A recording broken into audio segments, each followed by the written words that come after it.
What's up, everybody? How you doing? How you doing? This is MMA Marks Podcast. Two guys that love to mark out on all things MMA. I'm your host, Rick, and right next to me is Buddy. And man, if we got a special guest for you right below us is Can't believe it. ukulele playing, breathtaking, kid making, redhead wildin', always brawling, always smiling Sam Alvey. How you doing, bro? How you doing? Oh, man, I am feeling great, especially after an intro like that. Yeah, thank you, guys. Yes, Hell sir. yeah. Yes, sir. We're happy look, to have you.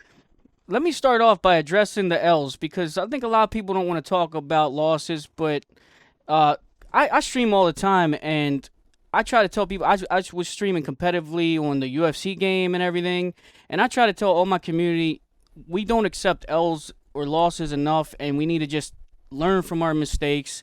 And I think there's no one better that does that than you. I'm not saying that, I'm not trying to put a big focus on you taking a lot of L's, but you're always game. And we all love you in my community, or our community, if I will, because I don't mean to exclude my cousin over here. It's all right. It's all right. So that brings me to my first question: is how does Sam Alvey always stay so positive, man? Well, have you seen my wife? She is I smoking hot. I mean, love you it. do whatever you want to me. My wife is there for me. That's what's up. Hell yeah. That's the most Hot important wife, thing. good life. Yeah, no, honestly, I've been blessed with what I do. I didn't grow up watching the UFC. I didn't know anything about it until I was like 7-1 as a pro. I stumbled into the sport, and I ended up at the highest ranks that there are. I love what I've been blessed with, and I completely realize that I've been blessed. So I am so thankful for everything that MMA and then the UFC has helped me achieve. I hear Hell that. yeah. I hear that. I just want to thank you real quick, too, because you popped our interview cherry. Other than just other streamers and podcasters, you're our first ever guest. Oh, fantastic. Yeah, I mean, we got a fucking huge guest for our first ever, bro. I'm a little, we're all a little nervous here. Oh, no, don't have to be nervous because of little old me. Hey, I'm telling you, we're all huge fans. Me and him both picked you to win first round knockout, even though we knew the late minute replacement. You had 2 replacements for your original opponent. We really respect your, and we love your content, bro. We just started checking out your YouTube, and I just want to give a special time for everybody that's in here in the live chat. Make sure that you do check out all of Sam Alvey's content. He's doing YouTube, he's doing TikTok, he's doing fucking everything. Anywhere you can look up Smiling Sam Alvey. Yeah, please do. I understand I wouldn't have a career if it weren't for the fans of the sport, the fans of mine. So anywhere I can connect with you guys, I am trying to connect with you guys. I will tell you anything you want to know about the UFC, about behind the stage, behind what it takes to become a fighter. I love this sport, and if I can give back even just a little bit, I am all your guys. Oh, yeah. Hell yeah. Man. Well, speaking of giving back, I hear that you're looking into being a coach. I know you've always coached guys, but like, what makes a good coach, and what makes you a good coach? I was wondering how you felt about all that. The coach from literally day one of being a fighter. I didn't know what I was doing, but I did it really well. You fake it till you make it. At this point, I've been fighting for 15 years. I've been training for that long. And I think one of the number one things that makes a good coach is you have to understand the sport, of course, be prepared to do what it takes to get better at it. But you got to care about your fighters. Just going out there and talking to a class for an hour at a time isn't going to do it. You've got to understand each and every fighter individually. Yeah, 100%. Yeah. Let me butt in real quick because I want to get. I'm here for the viewers mostly. Ricky's got the MMA questions. I want to get you. I want to have my community get to know you better. So we need to know your top 3 favorite pro wrestlers of all time. Your top 3 favorite MMA fighters of all time. All right, top 3 favorite wrestlers. So I was a wrestling fan long before I ever learned about the UFC. And I came up in the Attitude Era. So, big fan of The Rock. He's the people's champ, the most electrifying man in sports entertainment. Stone Cold Steve Austin. I was actually on his TV show, the Broken Skull Challenge. I won that. Yeah. That's And I was on his podcast, had a good time with that. And then you got to go Hulk Hogan. Hulk Hogan's the man. I mean, he founded the WWE. He was the first star. He's the one that introduced that being big and strong is great, but being able to talk in that microphone is more important than anything. I do feel the WWE is fit. Started leaning away from the open mic kind of guys, and I think it's a big regret they're going to have. But that started with Hulk Hogan. Oh man! So if you haven't noticed, we here at MMA Marks. I mean, the mark is we mark out on everything.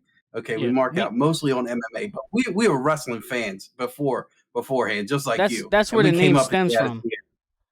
The name is from being marks to wrestling, and then we transferred into MMA. Okay. Yeah, we mark out to it. Is out of all the wrestling, the WWE that you've seen, what is the biggest mark out moment in WWE that Sam Alvey had? When Brock Lesnar picked up the Big Show off the top rung, I believe it was on SmackDown, and suplexed him. As he suplexed him, the ring collapsed underneath him.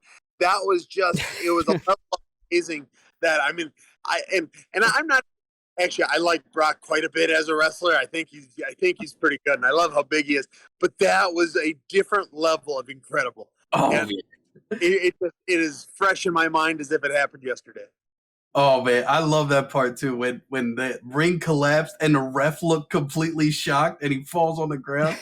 Oh man, yeah, that was a good one. That was a good one. Man. Hell yeah, man. Do you watch any pro wrestling currently?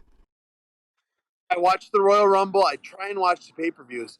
The problem is I work at night. I teach at night. I work out at night. So it's hard for me to get home and then watch wrestling. I'm trying as much as I can. I try to, because I love it and I want to do it so badly. It is the only thing in the world that would get me out of fighting is if the WWE or any of the wrestling federations were to chat with me, because I think as good of a fighter as I am, I think I would just be amazing in the ring. Believe me, we're all for it over here in this community. We would fucking back you 100%, bro. Oh man, have you seen any AEW? We're huge fans of AEW. It's a newer. I've always been a fan of Chris Jericho. I remember when that my second marked out moment would have been when they introduced Y2J into SmackDown. I mean, they made him. I remember it was Eric Bischoff was raised. I mean, just preparing the community for something great. And then the lights turned off. Blue flares came up, and Chris Jericho, Y2J, the savior of SmackDown, approached. Huge fan of his. Oh, yeah. He goes. Actually, when I was fighting Ryan Spann, AEW was there. And I got up at like 4 in the morning or 5 in the morning to cut weight. And as I was heading to my room to cut weight, Chris Jericho and Greg Hardy were downstairs, drunk as a skunk, just having time together. So I said, "Oh my God, it's easy." I sat and talked to him for 45 minutes. And Hell yeah. I don't know if they were really drunk. I don't know if they remember talking to me, but I remember every word they said. It was so cool getting to hang out with those guys for even just a little bit of time. Well, that's awesome. Just to piggyback on that before we move on, because Ricky has a billion questions, but we're big on pro wrestling right now. What about like with getting in with Dan Lambert and how he's bringing all them MMA guys over? Would you ever join like that crew to kind of try to be in that where? Because it seems like Masvidal and Paige Van Zandt and a few others are just getting introduced through Dan Lambert, which I find pretty cool. I would be willing to follow anyone anywhere if it leads to pro wrestling. I would want you on there. Touch with them, but it would be a dream come true getting to get in there, and I can get suplexed off the top rope by even Masvidal. Oh hell yeah! That'd be awesome. Sam Alvey, AEW confirmed. Yeah. He's gonna take on Arlowski and JDS. They're all the guys that made appearances in AEW, man. I love them. I love more MMA and pro wrestling, the better. Yeah, I love it. I have so much fun with that kind of stuff. Oh, it could be Jake Hager, Sam Alvey, cage match. Hell in a cell, baby. Yes, yes. Hell yeah. So I have a question. I've always said this about your fights. I always say that you are the master of the 1-2. That left hook, right cross is dangerous. How did you fall into that mastery of that combination? Because I see it quite a bit in your fights. Yeah, it's you go to what works. I've got a lot of knockouts. I've had a lot of success with it. And so it just kind of developed with me as I was fighting. That came about. Now it's also, I mean, as big of a strength as it was, it's also a bit of a weakness now because everybody knows how good it is. They know what to get away from, and I really got to start mixing it up. I'm a great boxer. I've got great takedown defense, and that's kind of where I've been leaning my entire career. And now that I have 8,000 fights or whatever I have, I gotta start pulling away. I gotta start mixing up what I do a little bit more, whether it be kicking, wrestling, or jiu-jitsu. Okay. So I hear you on your YouTube and all your social media stuff where you're gonna lean more into wrestling, and you're gonna that's the big change that Sam Alvey is gonna make when he takes this break, so to speak, until his next fight. So have you picked out a trainer yet for your wrestling? Dude, I've been wrestling. I mean, I'm a good wrestler. I've been working with Dan Henderson for the last 10 years or 11 years, getting close to 12 years.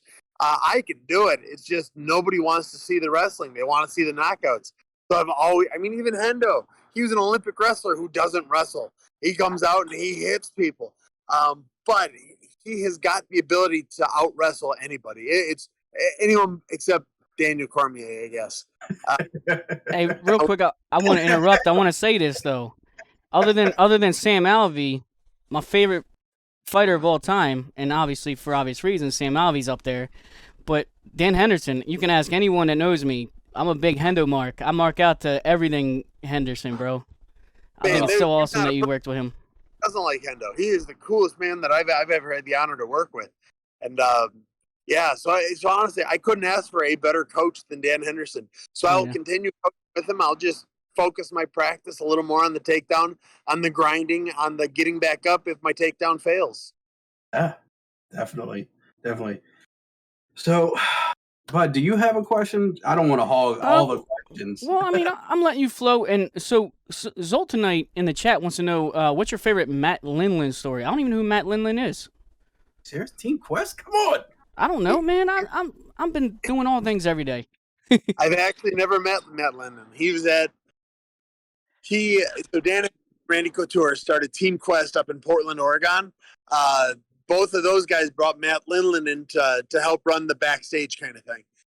Soon after that, Hendo moved to SoCal, Randy moved to Vegas, and they started their own gyms. Dan Henderson restarted Team Quest down there, and Couture started Extreme Couture out in Vegas. Right.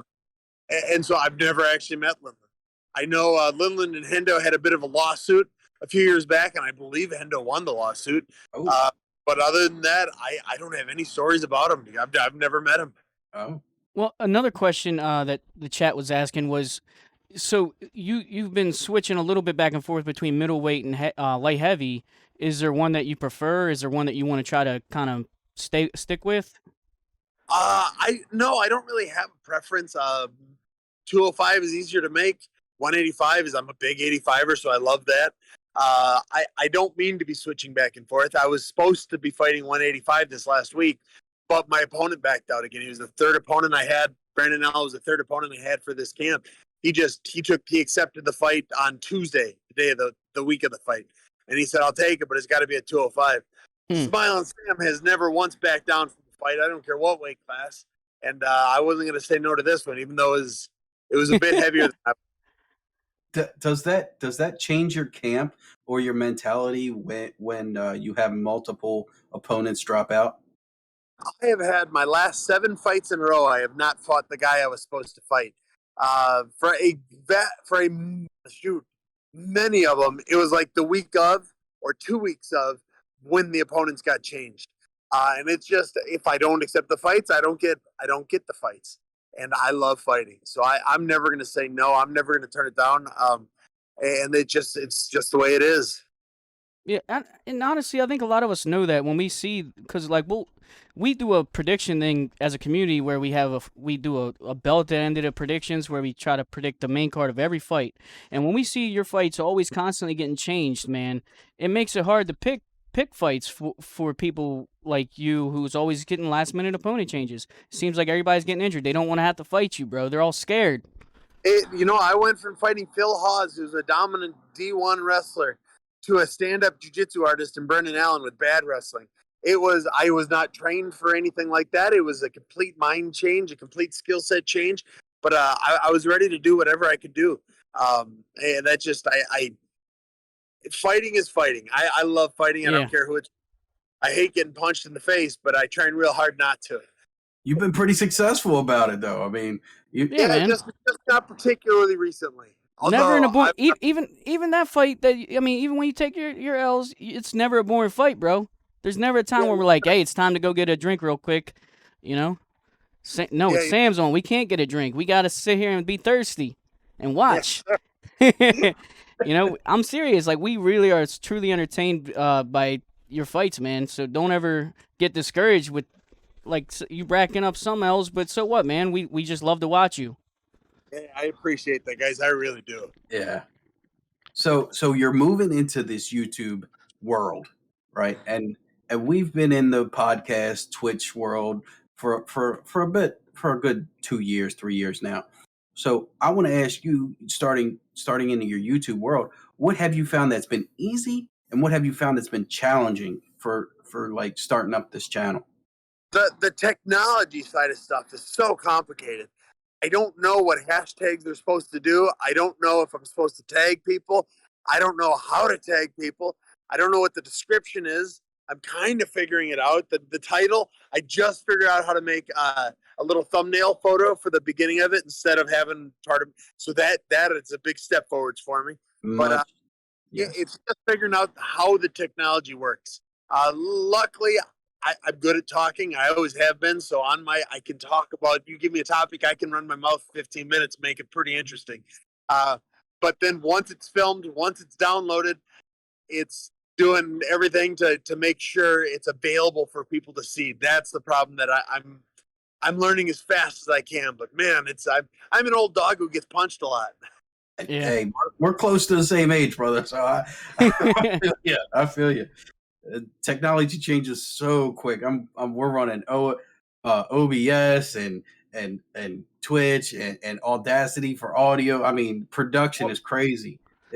Since we're mentioning networking and stuff, I just want to say that you definitely have an ally in the MMA March community. I mean, our community is growing, and we're trying to get partner this year. By the end of this year, that's our goal. And it would be great, but we would love to, keep collabing and building hype for each other's content, man. We'll all definitely go in as a community. No, count me in. Plus I can learn from the masters doing that, so I would love that. We're all trying. We're all growing together. That's the best thing, man. We all learn from our losses, even through Twitch, because we try different things, man. Sometimes you hit a home run, and sometimes you don't. And right now we're hitting a home run with Sam Alvey on the stream. I really appreciate it, brother. Oh, you're very welcome, guys. Hell yeah. So I pride myself on asking questions that you don't get all the time, because like I've seen your live video today. I know they were giving you a hard time with some joke names and they were getting you back and forth. But I also wanted to do a deep dive into your stuff, and I noticed that you auditioned for The Voice. How did that go? Yeah, I have auditioned. Shoot. 3 or 4 times now. I've not made it on yet, but I've auditioned. So how does that work? Do you just like they show up somewhere and say, "Hey, I want to try out," or so pre-COVID, they have their audition dates and cities. So I would go to the city, to the location. I'd sing in front of some people. Usually it was like a group of 6 or 7 would stand in a room. Everybody would sing for 20 seconds, and then the next person did. And at the end of the line, the grandmaster up front would say, "All right, you're gone, you're gone, you're gone. You can stay, you're gone." That was pre-COVID. Once COVID hit, everything's online. They don't do the auditions like that anymore. You sit in front of your iPad and you sing whatever you want to sing that way. So I've done that 3 times, and I've been in person once. So, and you play the ukulele too while you're up there? No, so I can play the ukulele and I can sing, but doing the 2 things at the same time is Oh my goodness, it's harder than you. Mm. I'm working on it. It's just I'm working on it. Is there any footage of you singing? I don't know if I've ever seen any. You know, I've done. If you search through my TikToks, I've sang on there a couple times. Okay. I actually just did an interview last night where I sang. So you could, what was it, MMA holes? I sang on that a little bit. Okay. It was off the cuff, so it was not greatest performance, but it was fun. Well, did you want to hit us with a couple of notes? Oh my Since God, you mentioned hitting it, you gonna make me jealous of MMA holes. We MMA marks. All right. So same thing I sang last night. So I'm a big musical fan. I love musicals in the movies. My favorite movie of all time was The Greatest Showman. My second favorite movie of all time is Moulin Rouge, and then my third favorite's The Matrix. So I love The Matrix too. Moulin Rouge was my favorite movie for most of the last 20 years until The Greatest Showman came out, and I have got that entire soundtrack memorized. I mean, top to bottom, I can sing the duets, the male parts, the female parts. I can do all of it. So what I sang last night was it was the Elephant Love Melody. And it was a duet between Ewan McGregor and Nicole Kidman. Yeah, I love this. I'm standing in an alley. Look, he's we're your biggest fans. I'm gonna cheer for you, brother. The whole crowd is cheering for you, brother. Love is a many splendid thing. Love lifts us up where we belong. All you need is love. All you need is love. A girl's got to eat. All you need is love. She'll end up on the street. All you need is love. Love is just a game. I was made for loving you, baby. You were made for loving me. The only way of loving me, baby, is to pay a lovely fee. Just one night. And then it continues on. Hey, dude, that was awesome, brother. Yeah. Hey, if you ever get on The Voice, you got us behind you, brother. Oh, we're voting you in. Trust that. We're gonna clip this and send it to The Voice and tell them, bro, you need to get our homie on there. They would all turn around, brother.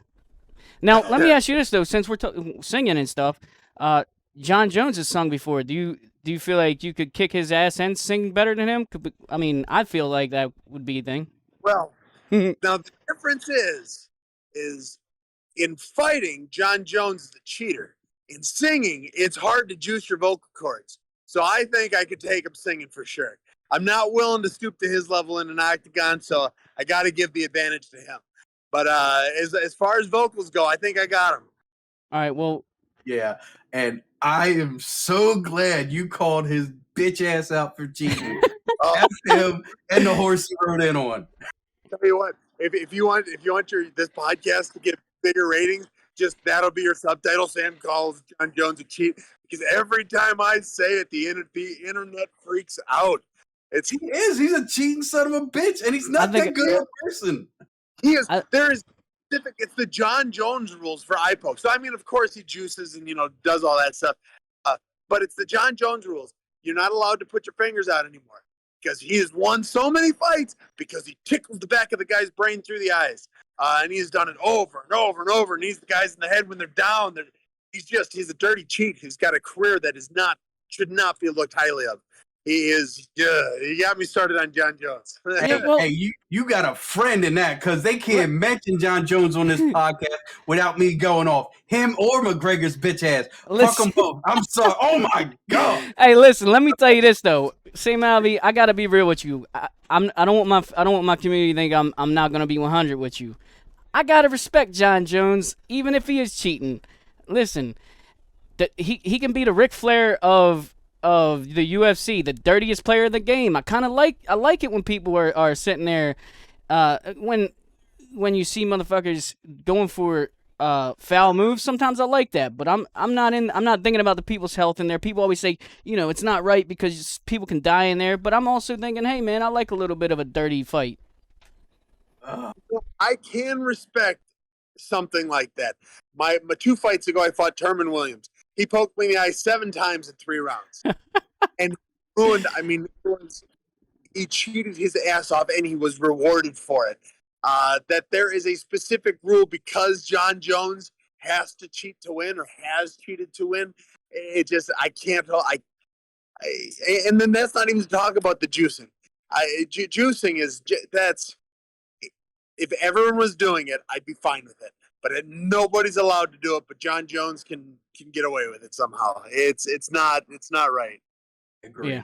120 million%. I agree. Yeah, I mean, I can't disagree, obviously, but I'm just saying I don't completely hate Jones as much as this guy does next to me. Oh, no, man, I cannot stand that guy. I'm sorry. I don't want to get off on a tangent. We're here for Sam Alvey. Yeah. Let's continue the interview with Sam Alvey, man. Well, I don't know if did you ever tell us your top 3? I might have been so nervous I didn't hear it. Your top 3 pro wrestlers of all time. Everybody has to have a top 3. Wrestlers. I didn't say the fighters. Fighters, you got to go Dan Henderson because he's my coach, and if I don't say him, he'll beat me up. Same. Anderson Silva, even though Anderson has popped for cheating or popped for roids, he's so I don't know. It was dick pills, not roids. Whatever it was. Listen, making excuses for what kind of drugs you're taking. It's normal.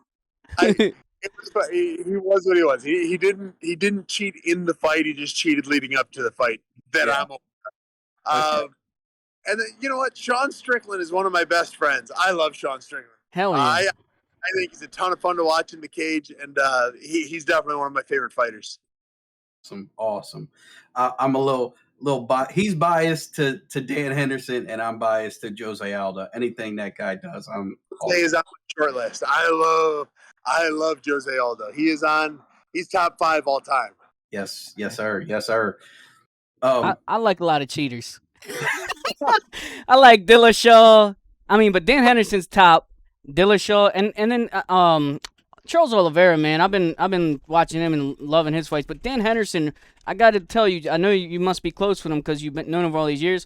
He's one of the main reasons why I'm so into MMA. I used to just love watching his fights and I would just love him just loading up that right and landing it, bro.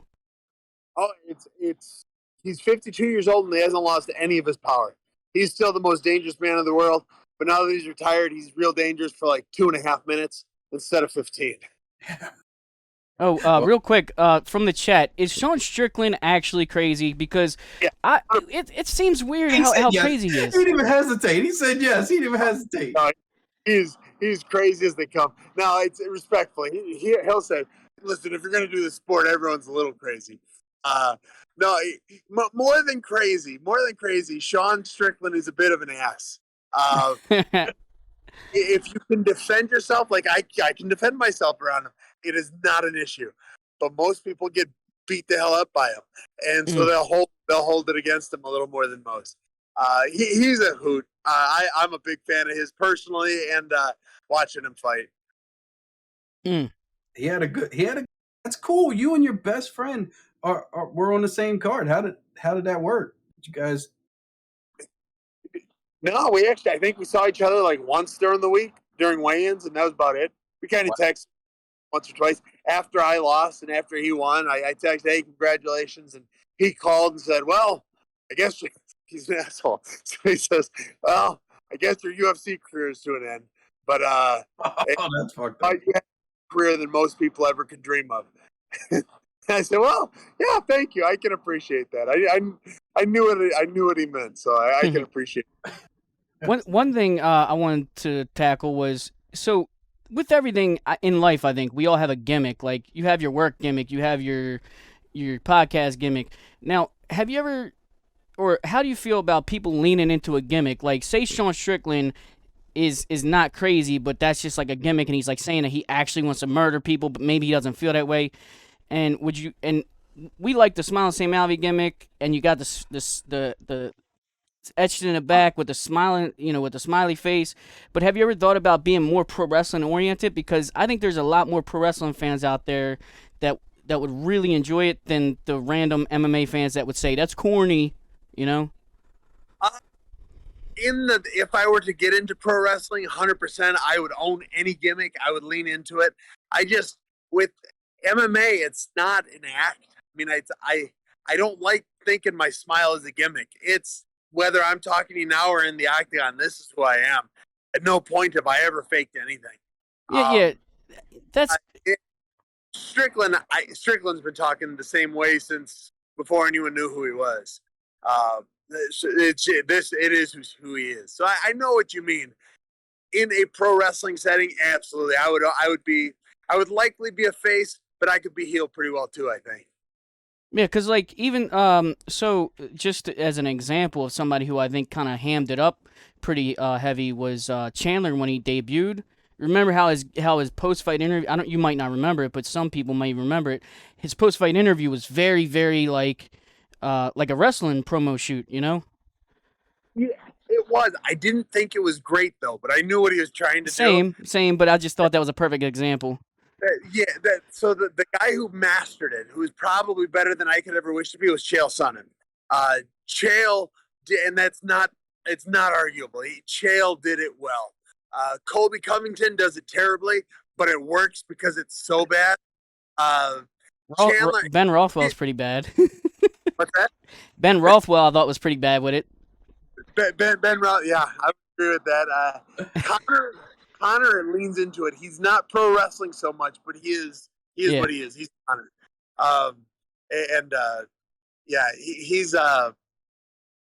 He's created his own branch of things. Yeah. So there are guys out there that can really do it well, but the list is real small. I think if I were to be in a situation where I needed to be pre-fight, I would be all for it. Most of my opponents that I knew who I was going to fight, I have tried so hard to play with them in the social media beforehand. Like if you go back on my YouTube channel, I've got some. I fought Elias Theodorou years and years ago. I bought a whole wig. I bought a suit. I was teasing him social media wise the entire camp, thinking he was finally going to play back with me, and he didn't play at all. He didn't say a word back to me. Like, oh, man, not a thing. So on social media, I would own that. Hell yeah. When the fight comes, I am who I am, and I don't think I could change it. Well, if you're trying to practice like shooting promos and just being crazy like that more because you want to move into pro wrestling, you can definitely use me and anyone else in this community. But we all love it, dude. We literally have a simulated wrestling league that we do, and I'm telling you, bro, it's people getting the character. We want to shoot promos on each other, but say you want to, like, you put on a wig, and I'm going to start paying attention to your content more because I want to interact, man. I want to shoot a promo against you just to kind of get the interaction going more, man. I see that you're trying and you have these good ideas, and I want to get involved, brother. That's all I want you to know. Oh, count me in. I would love to start playing around that side of things a little more. Hell yeah. Let's go. Hey, Sam Alvey's getting his own character in the wrestling league. What do you think? Come on, bud. We can make that happen. I can easily put Sam Alvey on there. Let's do it. The people's champ, baby. The real people's champ. There you go. Yeah. Hell yeah. So, real quick, I don't know how I'm going to segue. I just wanted to know, because you have a lot of children. I have a lot of children as well. How many do you have? I have 4. Okay. I have 2 11-year-olds and 2 8-year-olds. Okay. 2 twins or? No. Combined family. Oh. Family. Yeah. So, what is your what's the best thing about being a dad for you? It's just watching them turn into little people. Watching them come from, pooping in their diaper to being a real person, to knowing it's fun knowing what they're going to say or knowing what the reaction to something's going to be. And that's always so much fun. My wife and I will sit there and we'll be talking and we'll be doing whatever we're doing. And say, oh my goodness, Ivel would love that. Oh, this would be right up Reagan. Getting to know them as little people is so much fun. Yes. Yeah, I agree. I do agree. It's a little, it gets a little crazy, a little hectic when you start adding more of them in. Yes. See, I'm at 5. Yeah, so I've got 5, and it's 8, 7, 5, 2, and 2. And so yeah, they got a couple bunched together as well. It's crazy. And I heard I heard you just adopted your daughter last year, right? Yeah. So Well, my congratulations, bro. thank you very much. My 2-year-olds aren't biologically related. She's actually 3 months older than them, but they're going to be twins. They're twins for life. It's just the way Oh, it that's is. so cool. That's really cool. That's awesome, man. Real quick question. I know it's kind of weird to ask because we're just getting off of family stuff, but I seen that you're sponsored by CBD. I'm a big THC guy myself. Do you dabble with the CBD that you guys that sponsors you? Uh, I think I seen it in your link tree. Yeah. Simply CBD. Yeah, Yeah, sorry. I just thought you would know. I don't know. no, they've been sending me stuff for years now, and I'm friends with the guy who invented it or created the company, and it works really well. Yeah, I'm a big fan of it. I use it all camp long.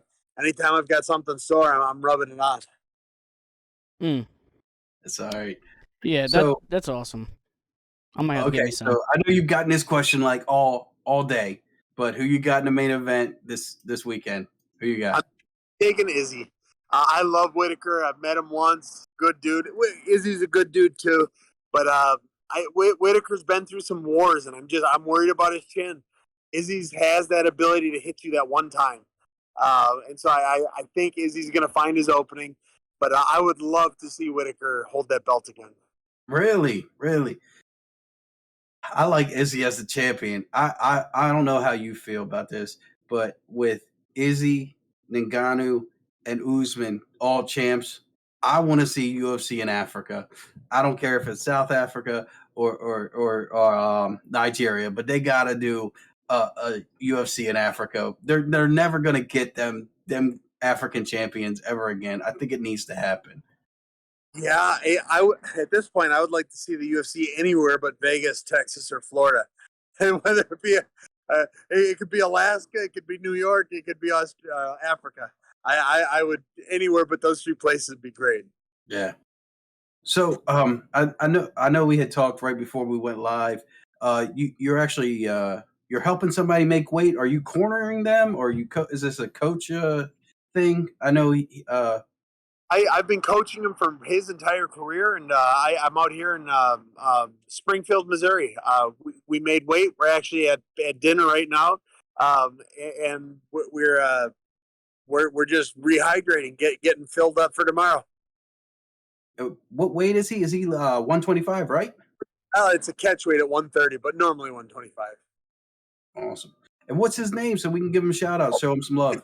Trevor Wells. He's at Trevor_Wells in all of his social media as well. You got to bug him about posting more. I bug him all the time. These young bucks, they refuse to believe me that social media is incredibly important in this sport.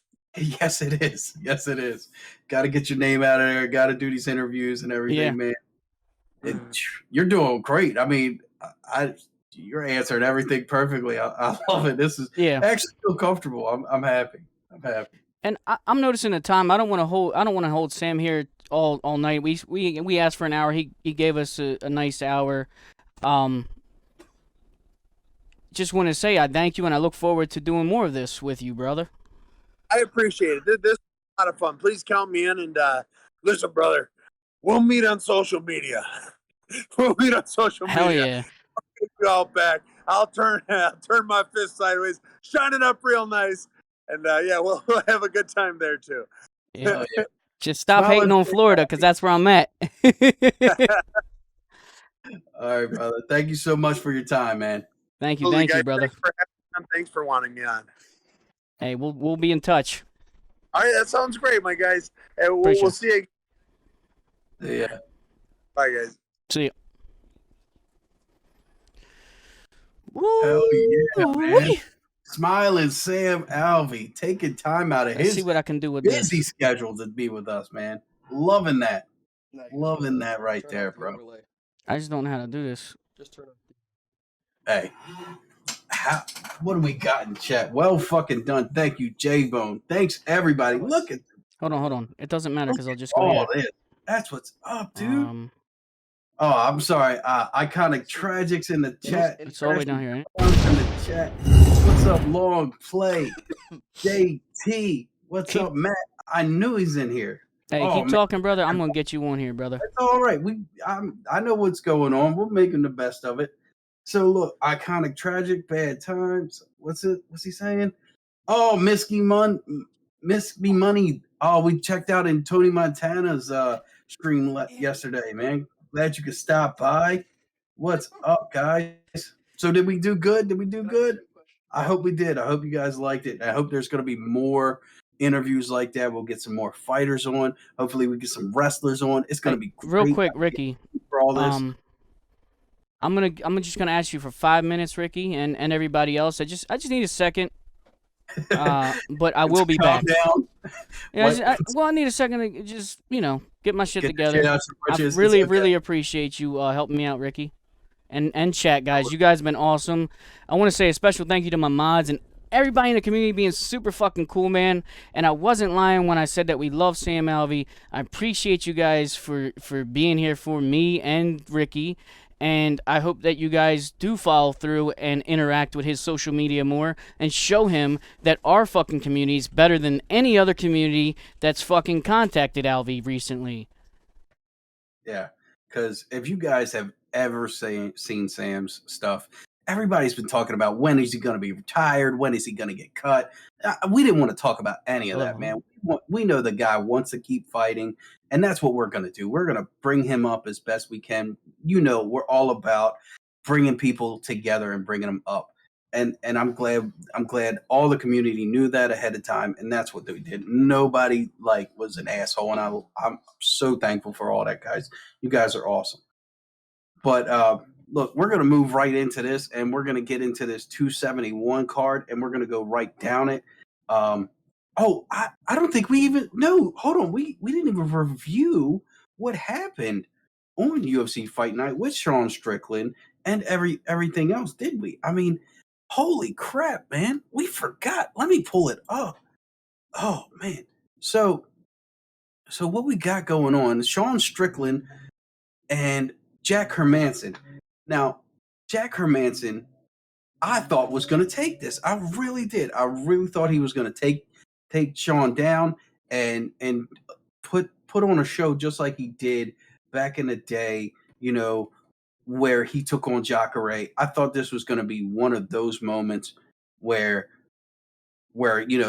Jack took him down and choked him out. But that just did not happen. Sean Strickland was too great with his jab, and I don't know. What do you think? What do you guys think here? Is Sean Strickland a title contender after this? Does he deserve a title shot?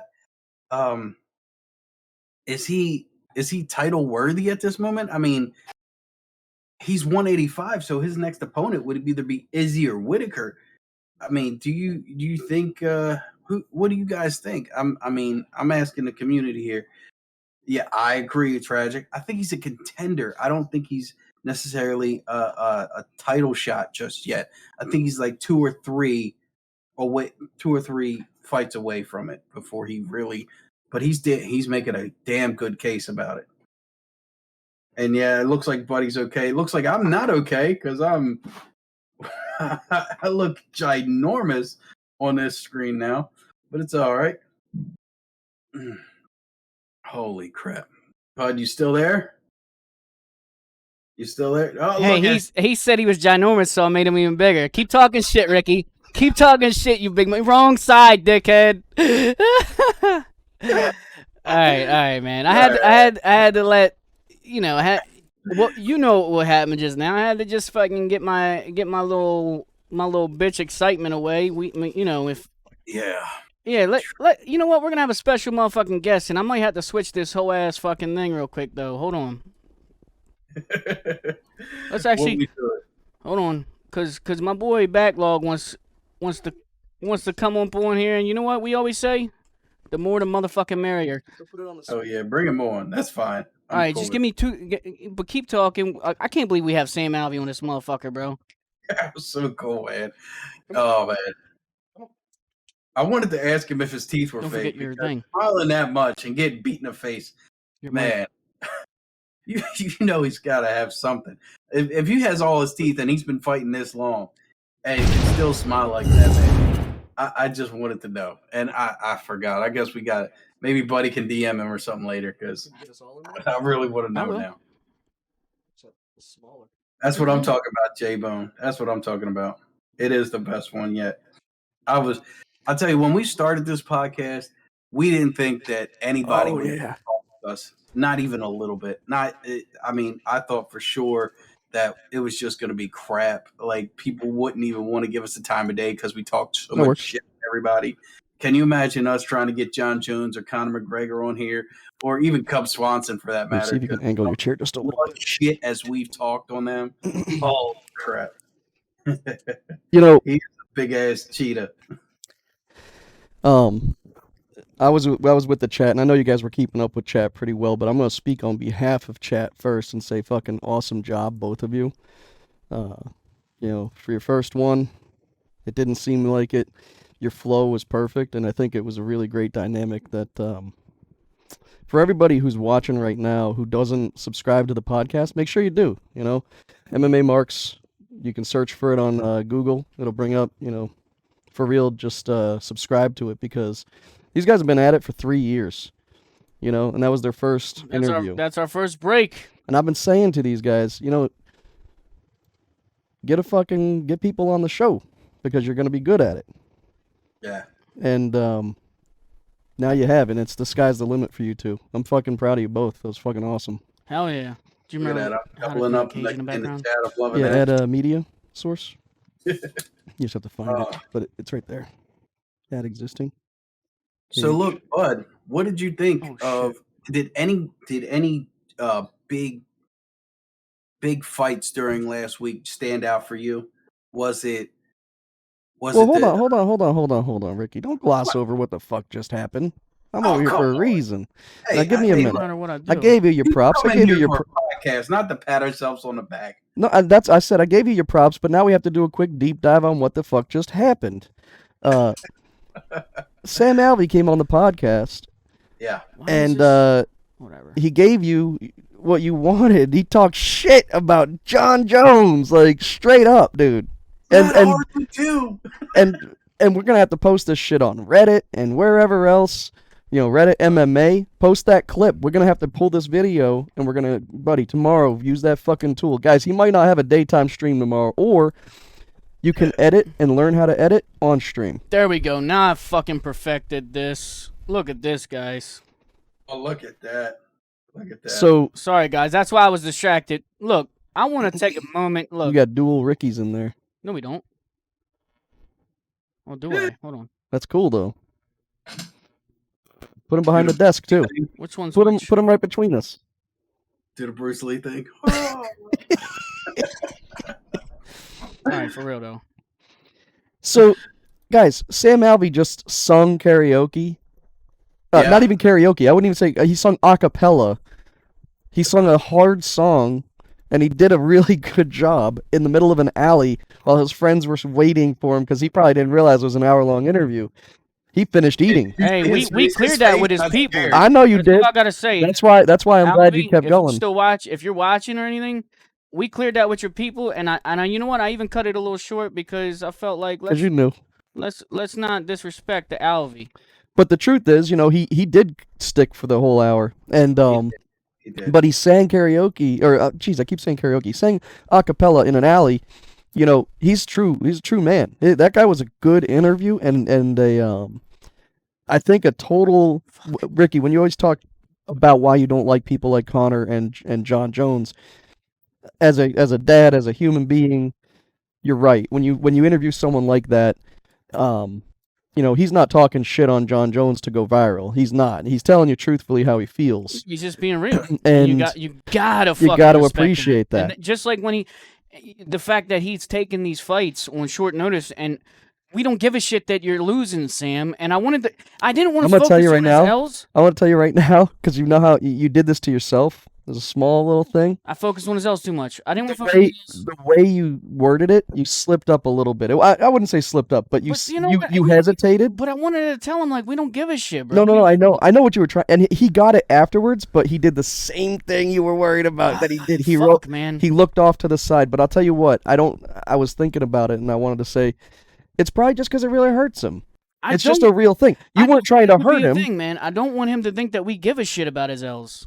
Well, you made that clear, and by the end of it, listen, people take L's all the time, bro. It's about entertainment. Yeah. And I think that's what he knew by the end of it. But that question, I think it just took him to that place. But he instantly came out of it. I need a fucking... And Ricky, your timing and flow back and forth was really solid. So you got to get that idea of, oh, you sing? And then you got Buddy right there. He's like, listen, dude, you gonna tell us you sang on this other podcast? You're singing on this podcast. Oh, dude, I had to, guys. But I you mean, know what did you the- expect any different? Do you know what the funniest part was, though? I got to give him Sam Alvey credit. He knew it. He started walking after when Buddy asked him, like the instant he asked him, Sam started walking. He walked deeper into the alley so he could sing because he was probably standing 5 feet from his wife and the guy who just finished his weight cut today. So anyways, that was a really good back and forth, and you got him to sing on your podcast, which is another clippable thing. So John Jones, and you got the and the singing. He was like, my favorite movies are all musicals. Moulin man. Rouge. I was like, whoa. I gotta tell you a true thing. I don't know if anyone's seen the Showman movie. I've never seen it, but I love Moulin Rouge, and Sam Alvey's gonna get me to go watch that movie because now I'm like, hey, you know what? Yeah, So- I've seen that movie a couple times because I got older sisters. The You don't Showman. remember it? Moulin no, Rouge? I thought Moulin Rouge. I didn't know what the fuck song he was singing, but "Love Is All You Need" isn't that like fucking Beatles or some shit? It is, but it was a rendition of it. I mean, Bill bro, Clinton. you should have just told us Beatles. Well, And he whatever. did He good wanted part. to make sure that we knew it was specifically that version, bro. And you know what? We just had my homie sing on here, and I even said, We had just the Yogoon, right? no, not Not Yogoon, Yogoon. Gargantuan Gargantuan Yoked. Yoked. Now we had him singing on my fucking stream Like yesterday, right? like yesterday, bro. He sang a cappella yesterday And I on told Buddy's him- stream. Come through tomorrow because Sam Alvey has auditioned before for The Voice, and we're gonna bring that shit up. So, and then we got this motherfucker to sing for us. Making things happen. And you know what? And I didn't fanboy too hard over Dan Henderson. I was trying to be respectful. No, I thought but I that's wanted him to perfect. know that his main fucking dude is and I know that kind of fucking comes off a little weird, like, No, "Hey, he man, I loved it. love your mentor. You know what I mean? He loved it. Hey, Doku, I gotta tell you something though. I do know dick about Moulin Rouge, brother. I used to sleep to that soundtrack. So when he started singing, Hey, isn't it? I got 99. That is. I did take that one off the rotation because that one doesn't put you to sleep. I could not stop laughing when he said the Dan Henderson DC reference, and Buddy's face just dropped, and he got, I didn't catch it. What did he say? I was like, Oh. why? Talking about DC. Oh, I didn't Dude, catch when he that. said about hold on, and you know what's fucked up is I wanted to say we all know Dan Henderson wasn't clean, and we talking about John Jones. I can't disrespect Dan Henderson because that's one of my favorites, but also at the same time I don't want to fucking piss off Sam Alvey. But I was thinking that shit, and I Yeah. almost said it to him, but I was like, you know what? I'm gonna be positive, but I figured I could say it behind his back almost. You know what I mean? But He'd laugh at it. Yeah. I think that's the thing. That's what I Because- felt. because Like, here's you the guys thing. made it feel like this guy was literally one of the guys, one of the boys in the community. But you I know? He stand was- by. Everybody knows. Even Ricky will tell you forever. Before I ever even did a podcast, I don't give a fuck if they ever popped or not. I believe they're all on something. Yeah. Even Yeah, Sam. He's been saying that in years. You know what? I got the feeling that truthfully, I felt like that's from the heart. But you know, he's probably doing whatever he No, can. no. I'm just saying. No, but I'm saying like they all say that everyone's on something or whatever. But you know, he hey, until That's they get popped, they're clean to me. That's how I look at it. when he talks, though, he leads his whole life with his heart. I feel Yeah. that's why he don't give a fuck. He said he's got his fucking hot ass wife, Mm-hmm. and hey, And man, he's right. He knows. You know what? He's a family man. That's what I respect the most about him. Yeah. I got to be honest. I mean, Ricky and Backlog or Kevin, if you will, these two are family. And we know our family ain't always the closest or the coolest, like, with each other. But we all are pretty big family oriented, either way. Yeah. Hell yeah. And he said, if someone said, thank you for the cheers. Be here hey, tomorrow. Thank you so much. Tomorrow. I had to turn off the notification. Thank you for all the other cheers earlier, guys. Yeah.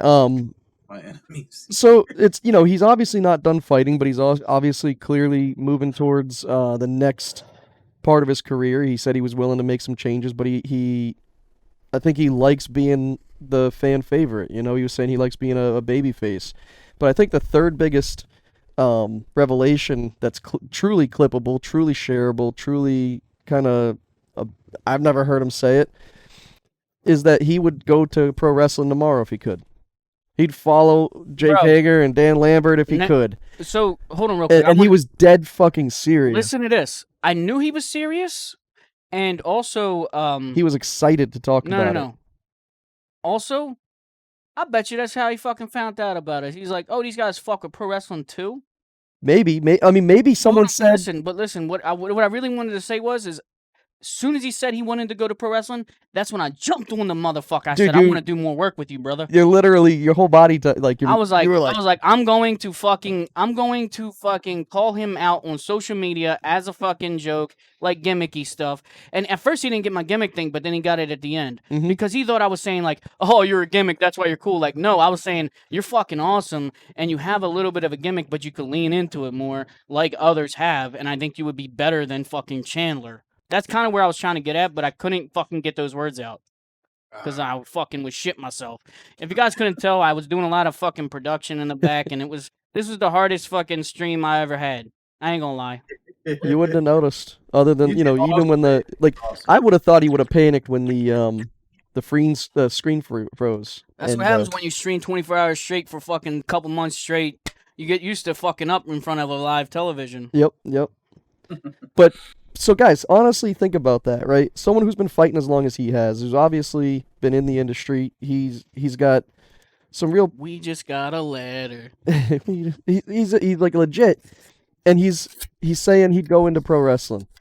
We're fucking with him, bro. I'll tell you as what. A community, we're all gonna fuck with him. I gotta give Buddy credit for trying to put pro wrestling into MMA through Sam Alvey. He's like, you ever think about taking that shit into the ring? And then you both really capitalized on that. But I also got to step back, and I said it in the chat. Sam Alvey, when he's in that ring, he might be smiling, but he's truly taking it seriously. And so, like almost like he got offended, but not really. He wasn't like offended. He was like, no, he wanted you to... His experience with us, he didn't understand what I meant. So I'm hard to understand. So that's what I'm saying. Like, it wasn't offended, but he was trying to make sure you knew, no, it's not a gimmick. He is in that ring for real, and he wouldn't bring the gimmick into the ring because he respects what he's doing in there too much. Like, that's how I got that, and I thought that was a really awesome way to put it, because then he's still saying, no, listen, I would go to pro wrestling. He's respecting both arts in one process, because he's like, I'd go there, I'd give it my fucking all. And I would give the gimmick everything it needed. I'll talk to everybody I know about this. I want Sam Alvey in pro wrestling, bro. Oh, dude. Well, I could imagine that we can get that information to someone like Dan Lambert. Motherfucker, I'll put it in. Colt Cabana. Hey. I know Jimmy T. I don't know. I mean, I don't know what Colt could do, but Colt, I have no idea if this would be beneficial to you as an employee, but I know somebody who would be interested in getting involved. How could he make that happen? I'll talk to Terry Reynolds. Fucking right, Bert. When I have a smoke sesh with her. Now, look, real quick, Can we pick the names up off the ground real quick, and let's get back to MMA? That's exactly what I'm going to get to, except for we're going to have a little fucking delay, Rick. I don't think you can see me anymore, but you can see it on the live.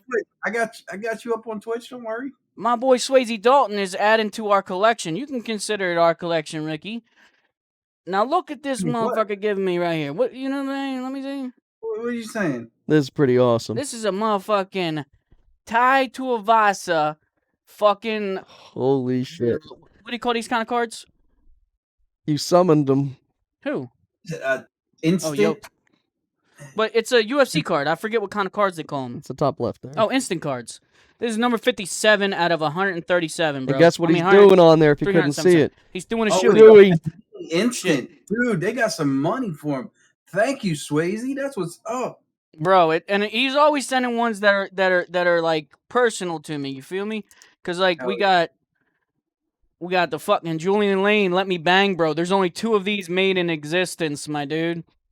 That's awesome. And we got 2 Dotsons he gave me, for obvious reasons, because Dotson's the homie. We got to get him in one next. But one's a silver, one's a gold. Yeah, we got fucking gold-ass fucking thing. And then, just to show y'all another part of the collection, because we building collections here. We're going to get a little shelf behind him.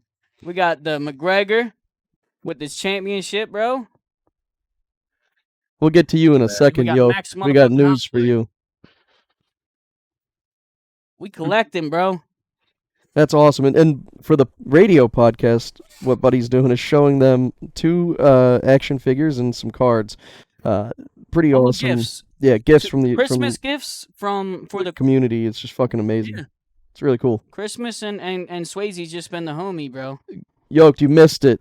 Literally, dude came in here and sang like you did yesterday, straight on this thing. You helped us fucking literally make. I say us. You helped these 2 literally make. It's a community. You're saying I know, but us as a community. Look at this. You helped literally fucking cause that to come into existence, and so thank you for because it takes a. I'll tell you what, Rick.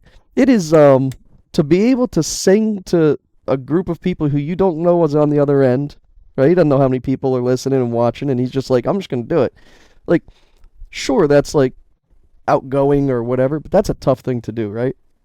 Couldn't believe he did it. I was just wanted to say, "Oh, you tried out for the voice," and I didn't want to put the man on the spot and be like, "Oh, you got to sing for us." But hey, he straight up busted out some Ian McGregor, and you said you didn't want to put him on the spot, motherfucker. He's on the spot. He's on the fucking stage. He's on the MMA Marks podcast, the highest, most grand stage you could fucking be on. Hell yeah! This is the MGM Grand fucking Theater. Was I screaming too much? No. It was just I'm tilting it. That's okay. Well, it was. Now it's facing you. Yeah, you just wanted to touch the stash. You see that? He was trying to figure a way to touch it. I ain't afraid to touch that stash. I love that fucking hoodie, Ricky. Pull it up so people can see it. We all got. That is a sick. We got the merch, man. You got the MMA Marks podcast merch. We're gonna have that in the merch store. We got this. I got from Lollipop. This is Lolly merch. So, I got friends all over. Damn right we do. Hey, listen, I won't take any credit for today at all. I mean, this was all them, 100%. I helped him with some images, but that's standard shit. I'm not, if he wants an image I built a fucking 3D set for him. I don't consider any of the things I did today. This was these guys. Since J-Bone's bringing it up, man, as a community, including Ricky and myself, we do thank Backlog. Look at the studio we're in right now. I mean, his work does not get unnoticed, but we gotta fucking put a little bit more light onto it, bro. I mean, he's not making me pay for it. Hey, he's here. He's like my counselor. He gets to hear all my fucking fights with my wife. He gets to hear when I yell at my kids. He gets to tell me chill the fuck out. Ricky will tell you. Years ago, who did we call when we started this whole thing? Who do we call? We called Cav. I remember that call, Rick. Guys, there was a point when Rick didn't know what like a microphone or actually no, he knew he blew me away because Rick, I didn't know how technical you were. Like I just never even thought about it. So like when I first was talking to you about this stuff and like you picked it up quick. I was impressed because you just jumped on it. You were already downloading, all the apps you needed and everything. You had that hookup. You had you and Buddy in the same room. I did to this day until 2-3 weeks ago when we got these headphones. I never knew how to do 2 people in the same room without causing problems. So the mix and match or the what is it called? Mismatch.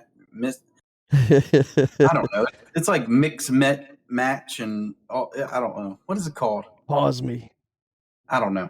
I don't know what he's saying. Pause meaning pause. You just said something kind of gay. Yeah. He's joking. That's Jordan. I know. He's joking with you, brother. That's how he jokes. Calling out real names. I'm trying to understand it. No, because we was hanging with Jordan yesterday, bro. You're out of the loop. It's now Jordan replaced you. I don't know when he says pause, Kevin. What was I saying? He's saying pause. I don't know what you said. I wasn't listening. Oh, dude, 2 people in the same room. Oh. Hold on. Sorry, I think my What thing am is I thinking kicking of? in. What am I thinking of? Emote only? No. Uh, What do you call Look. that? Above a VIP. Mod. what did you guys think of Sean Strickland's performance? Did you like it? Did you not? I really didn't get to see the whole fight because I got called into work. But I'll tell you, I me what- enjoyed it because he's aggressive and dominant and pushing forward consistently.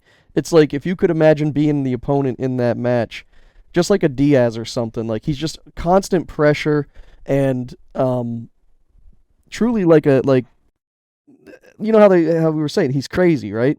And Buddy and I were talking about it during this fight. Is he really crazy in there? And I'm like, you know what? His opponent's looking into his eyes, and just being in there, he realizes that man is crazy. Like if that man's really trying to kill him. Well, I want to say this about our boy Strickland. What's very obvious to me is that he's best friends with Sam Alvey because he is showing what Sam Alvey's coaching is perfect now. You know, I guarantee Sam Alvey taught Strickland everything he knows. I mean, what is the best thing that Strickland is doing, man? It's the jab. Sam Alvey shuffle is what as we call it in the MMA Marks community. He's just pushing forward and banging, bro. Yeah, I mean, it wasn't his best performance, I don't think, but it was solid. It was a great performance, and by the end of it, Hermansson looked like Carrot Top almost. Like his face was puffy. He was fucked up. He was defeated well before the 5th round. Couldn't get a takedown to save his life. I mean, but props to him too. Kept going for it. He landed clean a couple good times, but he was mostly just getting out pressured. Ricky, it was kind of like. Was Strickland talking shit when he? Not really. He was just. He was doing it with his eyes. Focused. I bet he can talk with his mind because he was just moving forward and pushing that pace, brother. Even when he got clipped a couple times, he still just didn't have a different look. His eyes were dialed in like a computer program. You know what I mean? Like it was. I was saying to Buddy, like he's trying to make that man's soul disappear with his eyes directly. And he's not a very imposing man. Like it's not like if you saw him walking down the street, you'd be like, oh my God, watch out for that guy. But if you saw him walking down the street in a trench coat, you'd be like, "Oh fuck, look at that guy." He was given Hermansson Strickland was giving Hermansson the same stare down that Hager was giving Santana. Yes. God damn, last night Dynamite. I know you don't watch, but Hager's MMA. He was staring at Ortiz like he's never liked him. Did you see that? Yeah, I saw it. That was one of the best shows they've done in a long time. People were saying that was literally pay-per-view quality. Who the fuck is Keith Lee? We found out now. Yeah, Buddy's been saying, "Who's Keith Lee? Who's Keith Lee?" Ricky, that was one of the best introductions. But how did he keep Limitless? Because Keith Lee is his name, so he can keep that. And Limitless was also in WWE, right? No, that was only in NXT. They dropped it and turned him into a bear cat. So they didn't keep Limitless when they went to WWE? No. How the fuck did they not do that? I didn't know. That's what I was confused about. Because they're idiots. When he went from I love that they used Limitless then. to the main roster, they changed his whole gimmick. They changed everything about him. Put him in like these weird one pieces like they did with the singlets. Yeah, like a singlet, and called him a bear cat or something like that. It was so stupid. And then they fired him. Like, hey, you're promoted and you're fucking gone. He's unique. Well, yeah, he's very unique. He had a health problem. Yeah, he had heart problems, right? Yeah, it was serious. He almost died. Man, Sick War. Hold on, we got a raid, everybody. Welcome in, Sick War. Hey, if anybody's looking to be very competitive on UFC, Sick War has actually taught me lots. And he can teach you a lot. Awesome. Now, Sick War, everybody came in with Sick War. I want y'all to know something. We just got done with an interview with Sam Alvey and went fucking hella good. He sang with us. He fucking confessed his love for pro wrestling. He talked shit on John Jones. Yeah. Hey, thanks for following, homie. What's up, Bill? And it was just crazy, bro. We're turning him in. And before we get into MMA, because I know Ricky's fucking literally getting hives and shit because he's just like, we're not going back into our podcast theme. I want to know from you guys in the chat and you guys here in the studio with me, who would you like to see Sam Alvey feud with in the wrestling world? Any fucking promotion. I honestly would love to see him come in on behalf of AEW as a fucking babyface to like help AEW guys against Dan Lambert's guys. Like, I would like to see him come in and team and be part of like the inner circle because yeah, we got clips. No, I was just showing sick Oh, with yeah. some of the studio stuff, brother. Hell yeah. But I'd love to see him come in and because he was saying Chris Jericho's his favorite ever, right? Well, what better team than now that let's say Sammy goes on his way and fucking what's his face Ortiz and Santana go with Eddie, which it looks like that's what they're doing. Well, next thing you know, Dan Lambert comes out with his MMA guys to beat up Jericho and Hager, and out comes Sam Alvey to save Hager and Jericho. I'd love that. We all know Strickland that too, our get him in cat there, man. is You know Hager's Strickland brother. wants in. Dude, We all Ricky, know go that ahead. Hager You is- say. Say what? No, I'll say. Go ahead, Ricky. You say. I want to hear what you got to say. Okay, so we all know that Hager and Cassidy are brothers, right? We know that. But y'all cannot tell me if you put Hager and Sam Alvey side by side that doesn't look Like brothers. real close to relation, if not brothers. Yeah, cousins or saying, brothers. It wouldn't be hard Kayfabe to. comes in, Hager pulls out a brother card. Welcome to the club, Sam Alvey. Let's go. And Yep. Hager gets a tag team partner. I'd give them Hager- the name Babyface and the heel if they want. That'd be the best tag team out there right now, Babyface and the heel. And he Obviously, calls they need to himself have the Great managers, Reaper. and that's where the Don and Jimmy T would come in. But you know, We'd Hey, manage they him need just right. managers. They need managers in AEW. I'm gonna tell you something. Okay, real. Sam Alvey's new manager. Like on social media, like I'm gonna pretend like I'm his manager as the Don. I want to geek out for 1 second because I, Bert, part of this community now. Our boy Tripod. This dude Tripod is cool as hell, and he's like I'd say he's a friend now because I've talked to him long enough. I've talked to him for many hours, helping him with some stuff, and also playing some games. But Oh, pause. No, I'm playing, I'm playing good. no, but when we were playing like Fortnite the other day or Apex or whatever, I had met. He kept saying Jimmy T, Jimmy T. He can't get it out of his head, right? And I love it. And I said, you know what? My dream would be to have Jimmy T be a manager in WWE or AEW or something. And he was like, he stopped for a second and he said, "Are you serious about that?" And I said, 100%. Like, yeah, yes. I think that'd be fucking hilarious. Hell yeah. And after I said it out loud, I realized this guy might know somebody who can make that happen. Like, for real, you know? And so I had to stop and think about it for just a moment and be like, could I really do that? Like, could that really happen, in my life? Because it's funny, but it should happen. the guy, when I played him in Backyard Wrestling, he was a heel. And in 1998, life was a lot different. So you say stupid shit. And, but the thing is, I've outgrown that part of the character. I've learned a lot along the way. And yeah, I would love to, like... The character has grown. The character has grown. And I was growing my beard out a couple years ago for real because I wanted to have Jimmy Thompson be like this fucking mangy freak with like a super long beard. And I was like, I was at a point where I was like, you know what, I could actually direct and cut a full promo like WWE style, like these promos Pac is putting on. Did you see Pac's promo and Malachi Black? They're putting out theatrical promos.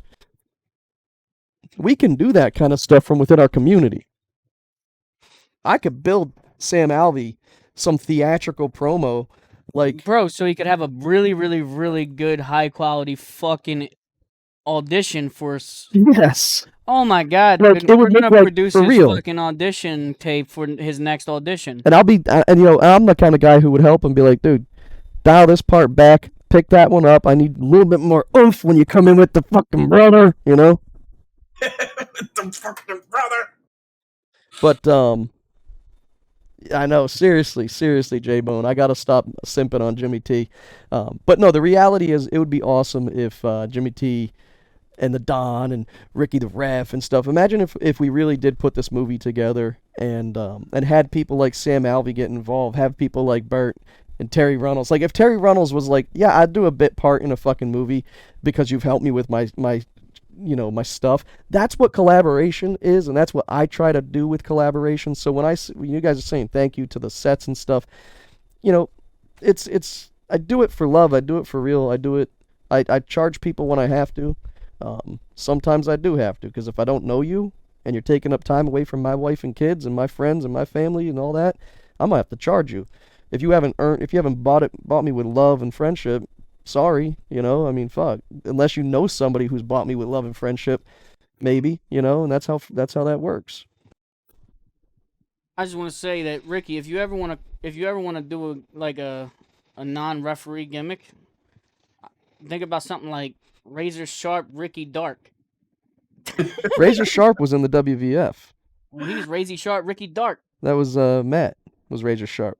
That's right. You can long live the Matt name, bro. I'm sure Matt would grant you the access to that name. That's Jimmy Thompson beat Razor Sharp for the world title. That's the one sitting right over there. Oh, iconic tragic, the highlight for the interview, man. Okay. I love when he started marking out. When he was talking about wrestling and we got the legitimate mark out moment right there, I was loving that. And when he called John Jones a cheater. I couldn't have been more happy. That was my favorite part of the whole interview. What about you? My favorite part? It's probably when he started talking about pro wrestling. I was like, I'm in like Flynn, bro. And I just wanted him to know, like, I knew like we didn't have that much time, and I wanted him to know, like, bro, literally our whole community is going to fucking put you on a pedestal when it comes to your wrestling style content, if you do any. Yes. Yeah, Gargano, and he fucking Sam Alvey himself took shots at John Jones before anybody else, like crazy. Straight up. It was awesome. I want to just also say, speaking of pro wrestling, I gotta give a couple plugs while Ricky's doing his thing. Speaking of wrestling, we got a pro wrestler coming on the Smoke Sesh this Sunday. Hell yeah! And that's somebody that helped train me as a pro wrestler back in the day. And after the Smoke Sesh, we're going to be raiding a former MMA fighter. He fought in Pride. The one I made. Do you have it? Just give me a sec. Or you can go look for it. It's in there. I didn't download it yet. Oh shit! It's because he's in Discord. Okay, yeah, don't worry about it. So anyway, after that, we're gonna be raiding fucking my boy Yola, bro. Hell yeah! And that's Lost Time Long Play, and it's gonna be the debut of his fucking wrestling simulation, and we're gonna be like crossing worlds of wrestling, bro. It's gonna be Yola's fucking Team Sunday, my thing fucking Friday. Can I ask a request? Go ahead.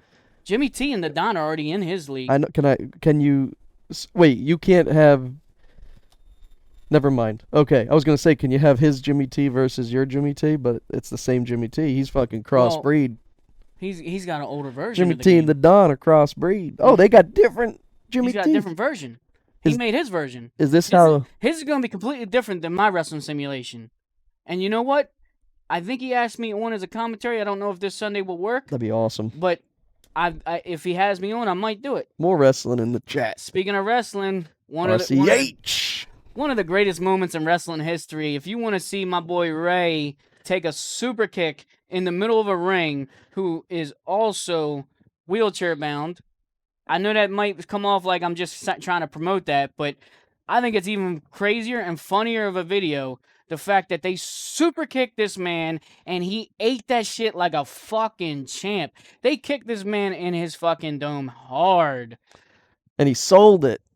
It was awesome. I'm crippled as fuck. I love it. Look, and I never mean disrespect towards when I say that, Ray. I hope that you understand that. I think it's awesome. I think he 100% understands it, dude. I saw it, Ray. I was in your chat the other day, but more because of it, because you're doing shit. You were streaming the other day. I went in there, but I don't get the chat all the time because sometimes I'm working. So I had you up on one of my monitors here for a little bit, but yeah, keep up the grind, brother. Hey, everybody, go follow my boy Ray. He's new to streaming and he don't have much followers yet, but he's gonna getting up there, man. He's gonna get on the train now because he is going to blow up. He's just slowly building his fucking rep. You know what I mean? Help this man out. He said, show fight pics. We have not gotten into fight pics yet. And matter of fact, because the week's been so busy and I've been shit my Oh, we pants need all to week, talk about Fight Pick I Championship. haven't even fucking looked at the fights properly, but I can make Oh, picks on boy. the fly, bro. We don't need to. We need to take a step for a second. Why does Pull, it look so cool right now? Is it because I'm on edibles? yeah, Is it because I'm on edibles? can you pull Ricky behind here and can you put the Fight Pick Championship up on the screen? If you're forcing me to, I can. I am. I've never fucking locked that. Lock it. Which one is it? That one. No, I need unlock. to unlock him. Unlock Ricky. Yep. Where's Ricky at? I don't know. SS video. I don't know. Yeah, it is SS video. Right there. So How the hell did Jimmy T get in first place? listen, guys. I'll move him up a little bit so the top. There you go. He can be big behind us, like right there. All right. So first of all, guys, when you do streaming, when you set up your scenes, name everything something that makes sense to you. At first it did, but I'm gonna This fix motherfucker, Hold he on. names things SS, Hold on, stop. Listen. new. If I had a moment, I would literally transfer over to the ones that I've cleaned up. I know. But I'm in the process. That's when I say I'm working, guys. I'm cleaning up my He bullshit. is. No, I'm just fucking I'm with you. chaotic with my shit. But I'm it just works. fucking with you. But I'm- let's see. Swayze Ricky Dalton asked a really important second question. Place. The, JC Gaber coming in third. Grampy back and forth. the Fight Death Pick Punch champs. right and forth. The J website? Bone coming in Give me a sec, I sixth. gotta grab that real quick. MMA Marks is in seventh. That's crap. Denver Dan. And then I'm in ninth. I don't know how the hell that You're happened. crazy. That's Your shit's fucking crazy. crap. Don't worry, I love it. This It's a is bunch right. of crap. Shouldn't have locked that. Look at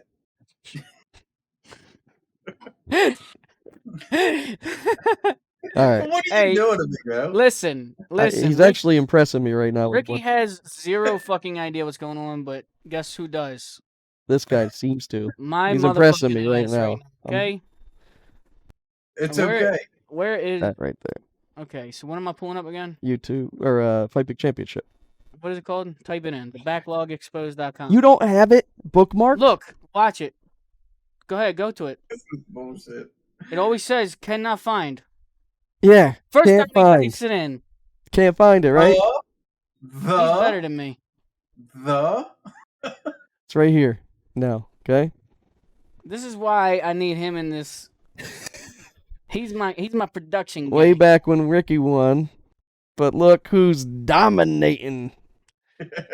Now listen, you asked an important question, Rick. You said, how is backlog? Thank you, In Tragic. first. Thank you for bookmarking. And So for how is I'll tell you, backlog? honest, I make my picks based off of Jimmy Thompson. Sometimes I used to not take it as seriously. Okay, I used to just kind of be like, I'm just gonna get him in because I was more worried about making sure everything worked correctly. But there was a fight where I picked with my gut, and I lost. I lost every fight on that card. It was like the reverse of a whatever, a reverse of a perfect card. And from that point on, and that was about 2 seasons ago, I try to make every pick if I'm Jimmy Thompson. So if they have a funny name, or if they're like the most well-known person, like Conor McGregor, Jimmy Thompson would fuck with Conor McGregor, right? Jimmy Thompson wouldn't fuck with Usman. So Usman's never going to get picked by Jimmy Thompson. You know what I mean? Like that kind of stuff. And it seems to work out well. I So you're also picking look at... You're picking Whitaker to win? Most likely, yeah. But also, on top of all that, if someone's a heavy favorite, Jimmy Thompson is pretty, that's perfect, actually. Shut your fucking mouth, you'll do nothing. You'll do Phone fucking nothing. home. But he makes decisions, like Beetlejuice might. You know what I mean? Okay. So anyways, Absent-minded. kind of absent-minded. So Just all heart, no thoughts. 100%. Like if someone told Jimmy Thompson this guy's cool, he'd vote for him. Hell yeah. If he liked the guy who Sam told him. Alvey. Jimmy Thompson don't fuck with Sam Alvey. He don't He's trust American. him. He told me he doesn't trust him. Why? He don't Never trust trust me never against- trust a smile like that. That's what my Mm-mm. dad always. That's what the Don always told Jimmy. Never trust a smile like Sam Alvey. This is how the Don's gonna get him. This is how the Don is the dirtiest player we're in the gonna game. we're gonna produce one of the most epic promos of the Don going after Sam Alvey. It's gonna be fucking crazy. It's gonna be like dark and mysterious, and it's gonna be from the Thompson compound. So I took who do you guys got? Couple L's on that card, man. I did not do well. Not as well as I wanted to. Damn sure not as well as Jimmy T with 115 points. That's what happens when you get everything right. But see, Jimmy T might look at this and say, "Now wait a second, isn't Whitaker from Australia?" Right? But yeah, but we can't not talk about Swayze Dalton coming in super hot all the way through. I mean, 95 points along with Grampy back, 95 points. JC Gamer with the 85 points. Yeah, and Grampy back's always up there. JC Gamer's always a run for his money, and you and Buddy seem to like to hover in the middle, not get too many people too upset about playing. You know, you guys are really good hosts. Well, you know what we do is, you know what it is me and him try to trick each other, and we do. We trick each other into making shittier picks than we normally would. I saw Ricky try to trick Buddy this week because, who was it? It was what was the Strickland. main? Yeah, Strickland. You said you were gonna pick the other guy, and you picked Strickland. Yeah. And so, folks. But no, that's Ricky don't always put his money where his mouth is. Let me just say. That's typical me though. He didn't convince me to pick Hermansson.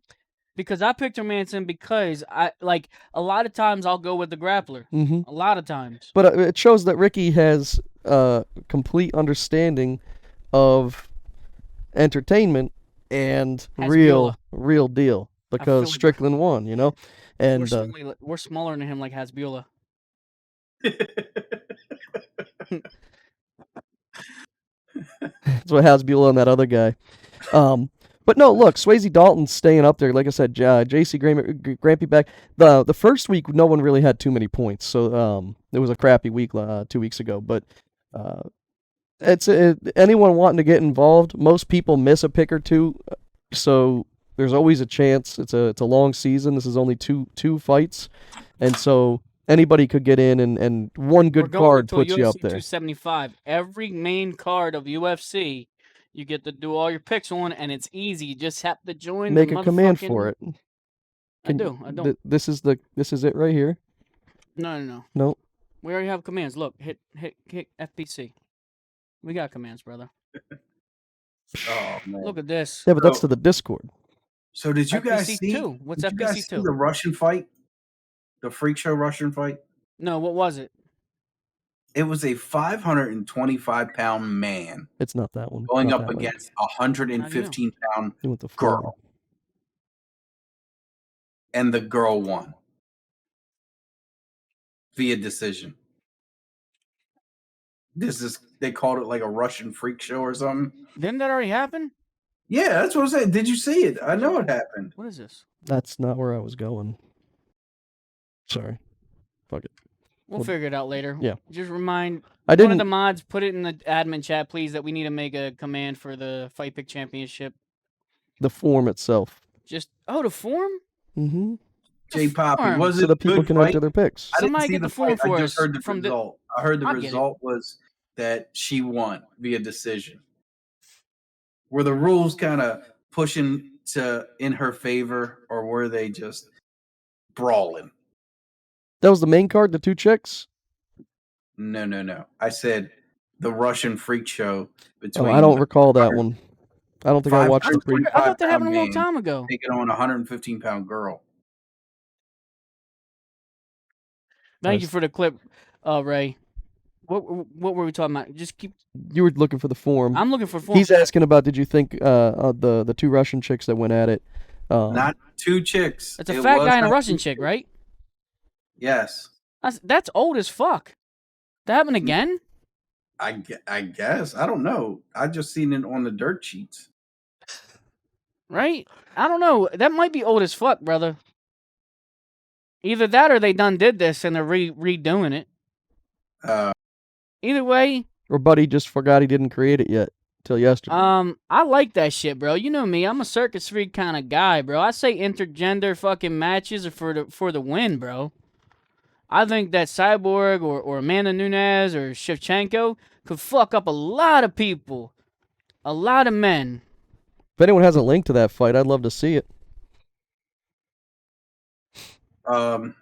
It's on MMA Junkie. Okay. I bet you would. I mean, hey, I think anyone should be able to fight if they want. I don't even think size should matter. If two people want to fight and they want to, like, write it down, like, I don't know, there should be a place you could go to do that, I think. No, man. Like, once you get into a certain level of fighting, No, I'm saying, like, size matters. if two people want to go duke it out, who is to say, like, listen, this person will kick your ass. It's not a fair fight. Like, what if you just want to fucking fight that person for real? Like, you like it. Some people like to fight, and so you go place, you pay some money. There's a referee in there. You sign a contract saying if you die, you die. It's not on us, and It's called Florida.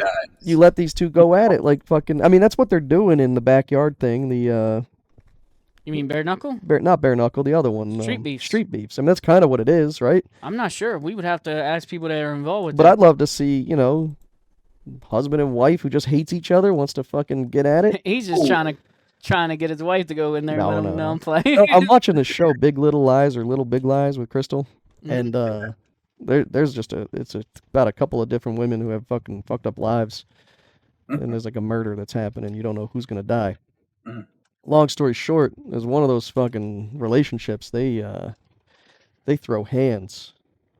You know what I'm saying? Like they beat the shit out of each other in passion. I have had friends like my boy Donovan who was talking about he might go to UFC 273. Yeah. If we all can go, maybe. You never know. That'd be awesome. But he was talking about he's gonna come to Florida, and he's been in relationships with girls that he trained with, and when they got That's what I'm mad at each saying. other, They fought. when they got mad at each other, he said they put the fucking gloves on, That's what I'm saying. and That's he what said I'm talking about. sometimes Wayne Brady gotta choke a bitch.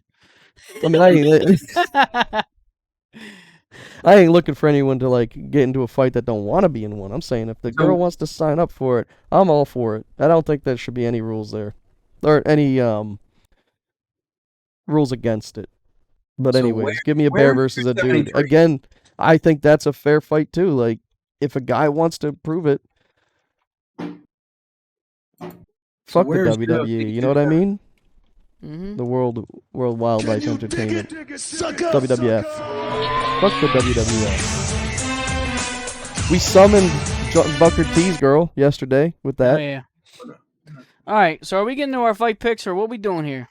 Absolutely. All right. I will take this show on a derail, so I'm going to take a step away. But I just want to say, good job, guys. Awesome show, Thanks, Kev. and keep it up, guys.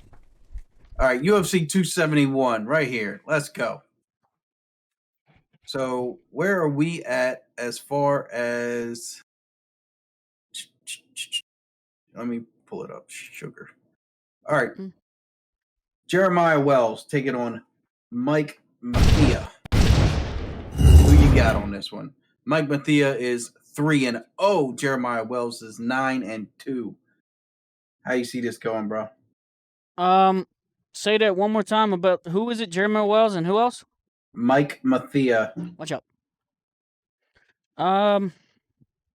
Tell me what you got, because I'm changing the setup again real quick. So I'm looking at these guys. Jeremiah Wells coming in 9-2. And his last fight, he beat the guy in 30 seconds in round 2, and a lot of ground and pound. Then it was the fight before that was a rear naked choke. And then a couple decisions. So what I'm taking Jeremiah Wells. I'm thinking the experience is going to play out in his favor. So I got Jeremiah Wells knocking I can hear shit crashing. Mike Mathia out in round 2 KO. That's how I see it going down. What about you, man? Have you seen any of these guys? Yeah, Jeremiah Wells, let me see. He's familiar. I have no idea who this other guy is. I got to go with Jeremiah Wells' decision because I'm not really too familiar with Wells, and I'm definitely not too familiar with that guy. 3-0 from New Zealand must be fucking big hype, but that's why it's probably won't go to a finish on either end. I'm thinking this is one of Whitaker's pay guys, like a training partner or something. I could be wrong, but If it's wrong. New Zealand, it's probably Izzy? Yeah, it's probably Izzy, right? It says Australia and New Zealand. I have no idea, but Yeah. 21st. I love a hyped up debut in it, and that's got to be hyped up, right? Yeah, I'm hoping for it. So next we have D Silva de Andrade taking on Sergey Morozov. Who you got on this one? So this Silva de Andrade or whatever, or Andrade, he looks old as fuck. That's the main thing I always remember about him. Yeah. And to be honest, I'm impressed by him, but at the same time, he hasn't done he's like a big test. He's a good gatekeeper, I guess, for lower tier guys. I'm gonna have to go with Sergey on this by decision, brother. I said Sergey too, but I got him knocking him out. Round 1. Sergey. Kazakhstan guys or whatever, however you say it. The Borat people. Okay, next one is Jacob Marquand taking on AJ Dobson. AJ Dobson coming in with a perfect 6-0 record. Marquand has one loss to him. He's 5-1. So how do you see this going down? What do you see? Given your opinion first. Okay, so Marquand is a guy that came with what's his name? He did come with Whitaker, and he did fall short, I believe. Right? This is the Whitaker guy. Yeah. I'll go with him first round knockout. This Dobson guy, he's undefeated, but contender series guys don't always come up the right path. I was just trying to set some shit up, Ricky. Sorry, man. It's okay. I want you to know that Dobson has won every fight within a round except for one fight. Everybody. I understand this. Round 1. So I understand, but I believe in the fact that if you come with some hype, bro, and this guy's already had his UFC debut and everything, man, he's already got off the jitters. Yeah. Well, I'm also taking Marquand too because I feel the same way that the big lights might spook this guy AJ Dobson, but we'll see. I got Marquand via decision. Oh yeah. Next up, we got Carlos Ulberg taking on Fabio Chenrant. Is that how you say it? Chenrant? Fabio Chenrant. I forget. The Water Buffalo is his nickname. He hasn't won one in the UFC, I don't think. Oh, what a buffalo. Fabio on a buffalo. There you go. Carlos Ulberg coming in with King of the Ring champion he is. He's coming off the Contender Series, and he lost to Kennedy Senjukuo. Mm-hmm. So he's coming off a loss, and now he's gonna come back. I hope. We'll see. I got Ulberg winning this one, KO round 3. How you see it? For sure, I do not have any faith in my boy Water Buffalo. I hear that. All right, Ulberg came up short because he fell for the Kennedy bait, I guess. Because Kennedy's slow and he likes to let motherfuckers punch himself out. I don't think he's gonna have a problem with this guy. I think that he's gonna get a first round knockout. Nice. I got him knocking him out in 3rd, but first round sounds good too. I'm telling you, man, these guys are getting setup fights. That guy hasn't won one fight in the UFC, bro. Yeah, it does look like a set him up fight. Next up, we got Alex Hernandez taking on Renato Moicano. This is I look at first glance at this, I was like, oh, Moicano's gonna beat him up easy. but after like looking at them, looking at their body of work, they're pretty similar. I think this is going to be a pretty damn good even match. I got Moicano coming out on top.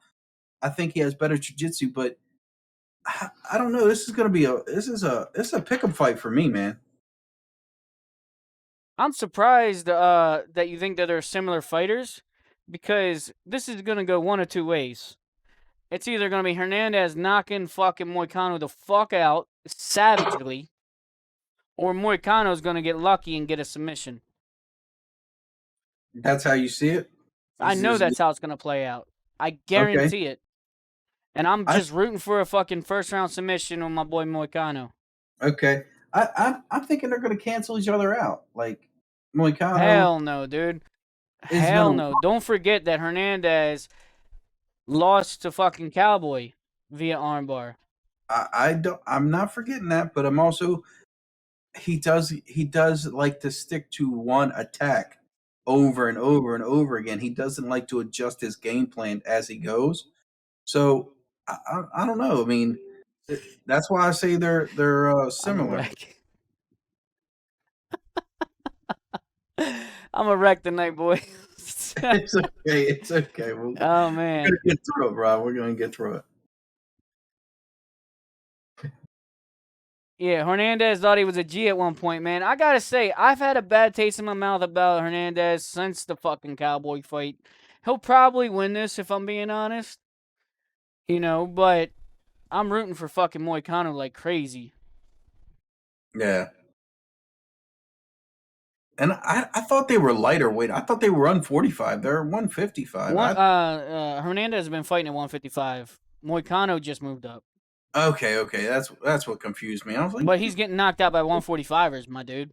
Oh yeah. You understand? Like he's getting knocked. He got knocked out by a bunch of motherfuckers, my dude. Aldo put it on him. Fucking Korean Zombie put it on him. That's true. He said, "Remember, Hernandez also knocked out Benil Dariush." There you go, Maximan. Hey, Maximan 6. Hernandez got hands, but the few times that people have gotten him in any type of submissions, they usually sink it in. Yeah. So next up on the card, we got Ronnie Lawrence taking on Mana Martinez.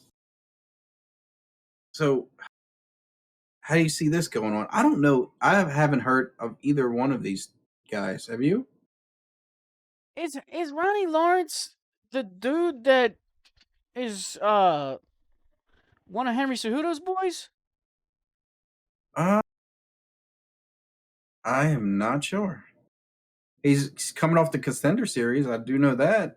And you don't know Mana Martinez? No. He was in the movie Hook. You know Rufio? Shut up. That was not him. He just looked like him. He got the hair and shit, bro. Rufio. Oh. I knew you would start singing it. I can't not. I see some kind of Olympic shit on him. Okay. Look, man. I didn't even fucking look into to even remember these guys. I didn't even watch the fight to try to remember them. You know me. I focus on what went down earlier today in the podcast. But I'm gonna have to go with my boy Lawrence by decision. But I could possibly change that based on who Lawrence is. I gotta be reminded by looking at a fight. Matter of fact, we can watch it now, or you just want to keep going? Hey, let's keep going, and when we get done, I'll do it later, man. Let's keep the podcast. I feel you. Oh, amen. Next up, we got the big William Knight taking on Maxim Grissom. William Knight is just a powerhouse and a half. I don't know how he makes 205. This guy is ginormous. Go ahead. Well, who did he just fight? Wasn't it Menafield? Was it Menafield? Yeah. 2 big Jack Black dudes in the ring, man. That was crazy. Yeah. He also knocked out that guy Fabio, the water buffalo. Oh, okay. Yeah. But Maxim Grissom, I mean, he's a very experienced fighter. So but he's coming off a loss. I mean, to Dustin Jacoby. Well, the thing about Max Grishin, and I don't know if you remember this, is he's also somebody taking fights in different weight classes. He's taking fights at heavyweight. He's taking fights at light heavyweight, and I mean he seems pretty fucking awesome as a fighter. William Knight is just a fucking unit, though, bro. I think that he'll probably get a second round TKO or something. William Knight, but I could see this going either way. So you got him KO second round? I got same thing. I got the same thing. KO second round. Knight? Just too powerful. Just too powerful. He's got the youth on his side. It's only 5 years, but you know, 4, 5, 6 years difference. That's a big difference, huh, Rick? It does. It does help. Yeah, because if we got in a fight, my youth would come into play. Yeah, it would come into play all right. My gray hair tried to fuck you up. J-Bone also has Knight. That's right. That's right. So next up, we got Alex Perez taking on Matt Schnell. Man, I think this could be a damn good fight for Matt Schnell. He matches up real nice with Perez. I'm going Matt Schnell second round KO. How you see it, bud? Talking about canceling each other out earlier. I feel like this is gonna be a fucking hard fought match. And I think that Schnell is the type to always go for a finish. So I think Perez is going to get the decision because I think he'll fight more towards the judges, knowing how even they are. Maybe they both feel like they're way better than the other, but I just feel like between the two, Perez probably is fought for more decision. You know what I mean? I just think that Schnell is just kind of like, he's good, but this man is the reason why his nickname's Dangerous, because he's always putting himself in. He's risking. He's a risky fighter, bro. That's why I say it matches up, bro. If nobody plays it safe and they just go in and fight to their strengths, this could be fight of the night. I mean, really. I know that's putting them up there, but don't sleep on these guys, man. Don't sleep on these guys. These guys can put on a damn good show. Next up, we got somebody coming out of retirement, I hear. Roxanne Modafferi taking on Casey O'Neill? Like, how did that happen? I thought Roxanne was done. How could you not believe that I am the fucking most magical man in the world with this fight matchup right here, by the way? I'm being dead serious. Do you not remember who I think is going to be the women's champ by the end of the year? Yeah. Casey fucking O'Neill. I picked her. I'm almost positive I picked her. Anyway, Casey O'Neill knockout first round. Roxanne, I'm sorry. You're an awesome fucking entertainer, but O'Neill is going to fucking be on your ass. I got O'Neill, but I think it's going to be decision. I think it'll be knockout first round. I think Roxanne. This girl don't fuck around. She'll get Modafferi down, and Modafferi's jiu-jitsu, you know, but she'll pound her out on top like Brock fucking Lesnar. Casey O'Neill is the Brock Lesnar of that fucking division. Damn. Okay. I like that. So the main event of the prelims for Saturday is Andre Arlowski, 43 years young, going up against Jared Vanderaa, and Arlowski's the favorite to win by a large margin. What'd you think, man? Well, he just took an L from Romanov 3 months and 3 weeks ago. Yeah. So he's had some time to recover. But Arlowski is fucking looking better than ever since he got his moment in AEW, which I'm hoping Sam Alvey someday does. Amen. And does it more than fucking Arlowski does currently. But ever since then, it just seems like he's been fighting more and more intelligently. Like it sparked a new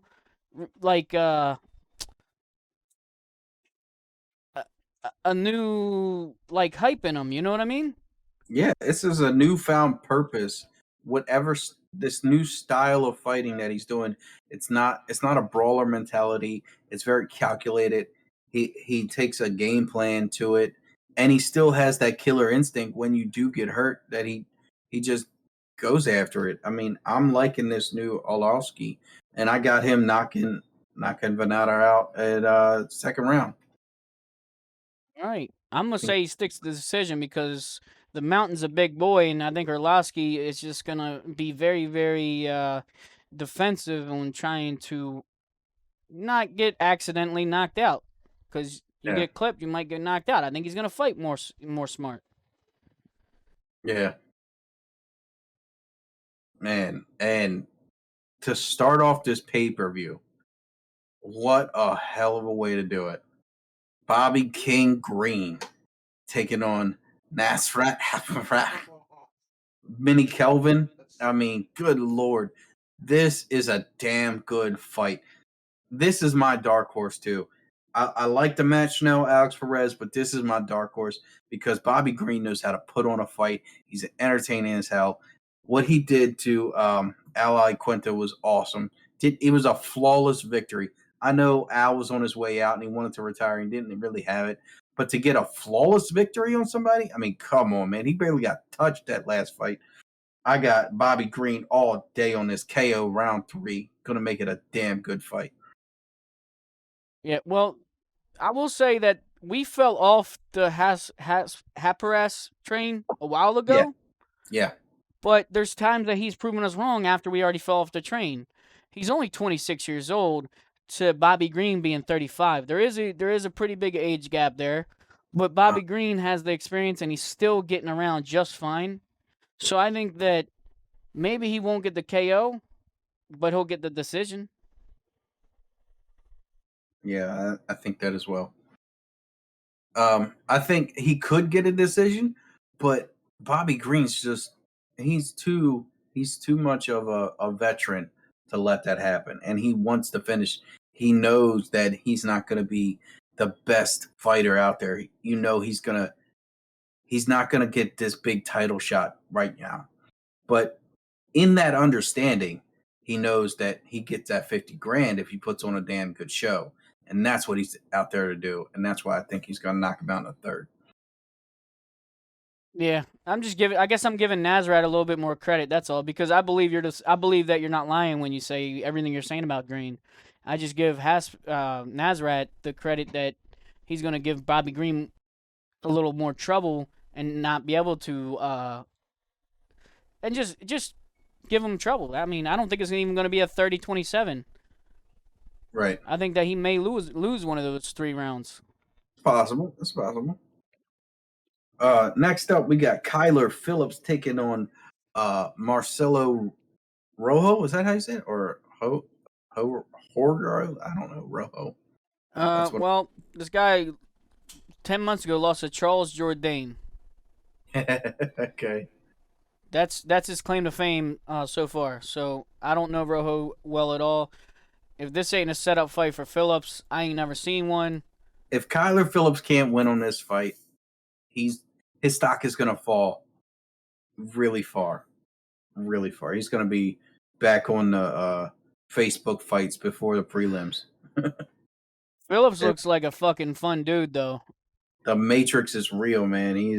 The way he moves and shit, and the way he's like kind of like his personality. So I haven't seen much of like his actual personality, but in the ring or in the octagon, if you will, Phillips is a fun dude, man. He's almost like got those like luchador type vibes. You know what I mean?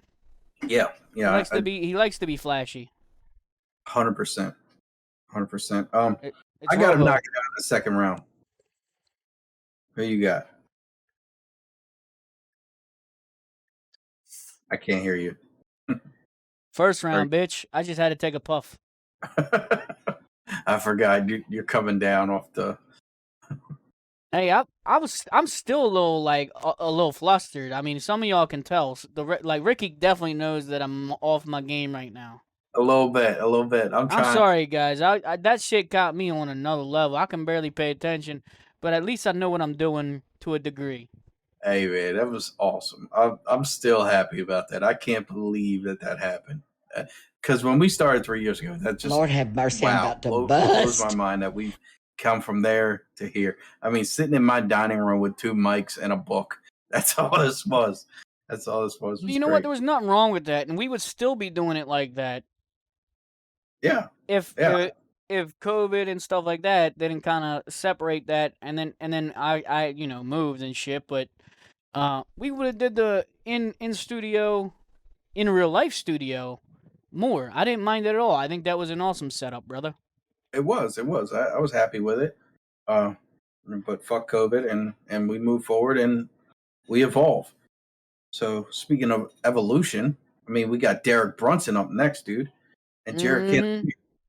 Derek Brunson has evolved since he last fought. You know, I mean, the wrestling game is on point, the aggression is on point, the cardio is fixed, but now he's got a tough test against Jared Cannonier. I don't know. How do you feel this fight goes down, dude? I think Cannonier has had issues recently, and if anybody's gonna come out on top, it's gonna be my boy Blind Brunson. He better still be blind. And his ground and pound game, J-Bone's saying, what the fuck, how you gonna pick Brunson round 3 KO? I'll tell you how. Because Jared Cannonier is good, but I don't think that he's gonna keep up the pace, and I think he's gonna get tired, and then Brunson's gonna let down the fucking ground and pound. And his ground and pound's better than ever. He's pretty savage with it these days. Yeah, And I don't think that he'll be able to finish Cannonier out of knocking him out clean. I think it's going to be through gassing him and then TKOing him fucking like that. You know what I mean? yes, totally agree. That is my breakdown of the fight too. Like, I think Brunson's going to tire him out because once Jared does gas, it is so noticeable, the dip in his game. He just cannot. He can barely survive once he gets winded. So if you take him into deep water, Brunson's got it. And when Brunson goes into deep water, he gets better. So I got Derek Brunson on this one via decision. I think Jared's a little tough, so you're not going to knock him out, but Brunson will wrestle him pretty good. So I got Brunson decision. Hell yeah. Well, just want to touch something that JC said. I might have worded the wrong word saying recently, but in that L, didn't he break his arm? That's what I meant. Like, Yeah, he did. yes, he might have came back from the broken arm pretty good, but it's not like he fucking knocked out Kelvin when he came back from the fucking when he came back from the loss. Before that, he was fucking finishing motherfuckers. Maybe he lost his finish ability. That's what I meant by that. Because he broke his arm, he may not be able to rely on his power. And Jabo, look, I know Brunson's been taken to deep waters and finished, but that was before he fixed his cardio. He fixed his cardio, got a new lease on his style, and now he's coming back better than ever. Better than ever. I mean, and then Jabo, yeah, I mean, just you're talking shit on Brunson from what? His last fucking 5 fights is from his fifth fight ago is from fucking 2 years ago, almost 3 years ago now. How many fights ago are you talking, or how long ago? well, I mean, everybody. I know my introduction to Brunson was when Izzy fought him, and Izzy just dismantled him. So after that, though, I mean, the fight against Vittori really, I mean, that was great. J-Bone a hater for some reason. I don't get it.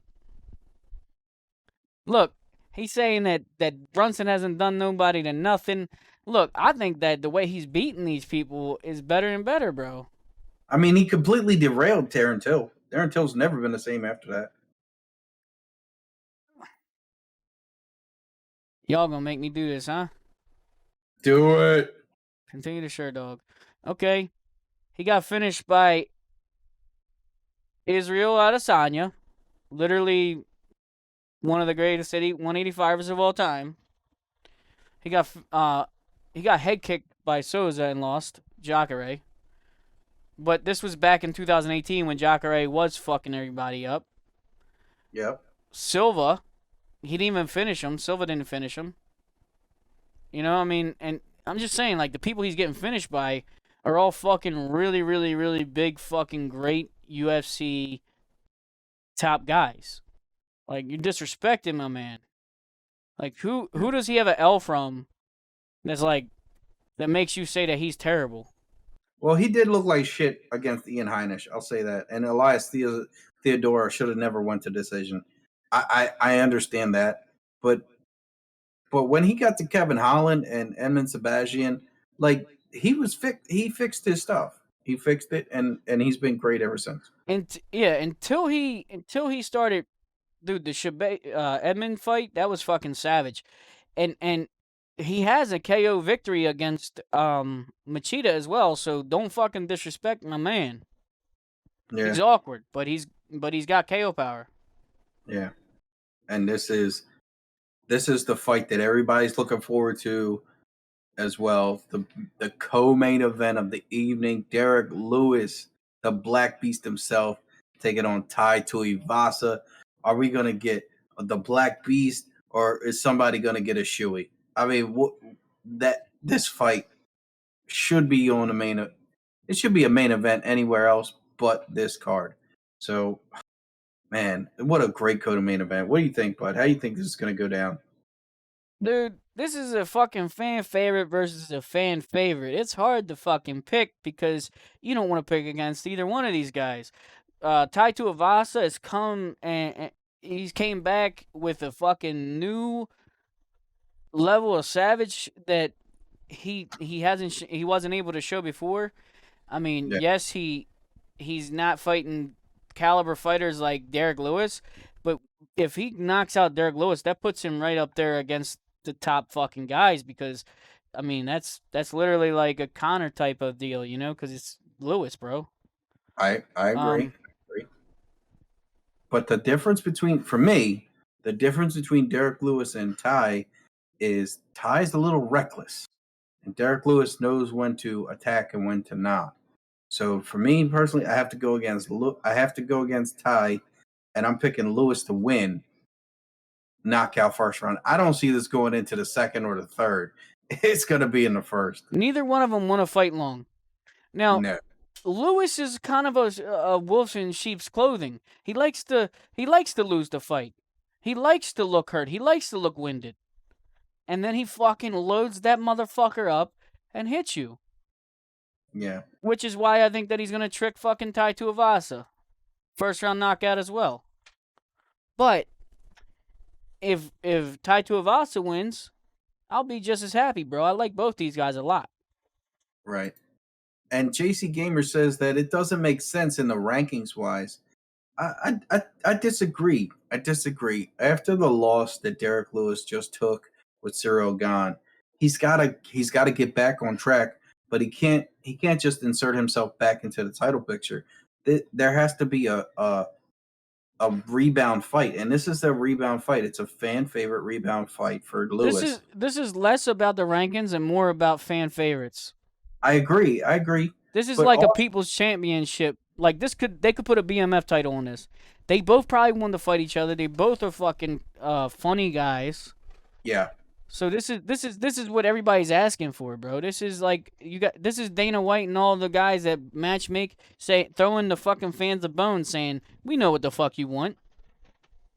And I mean, and what Tai Tuivasa just did to Greg Hardy and Augusta Sakai. I mean, the way in which she did it, you got to give this guy an opportunity.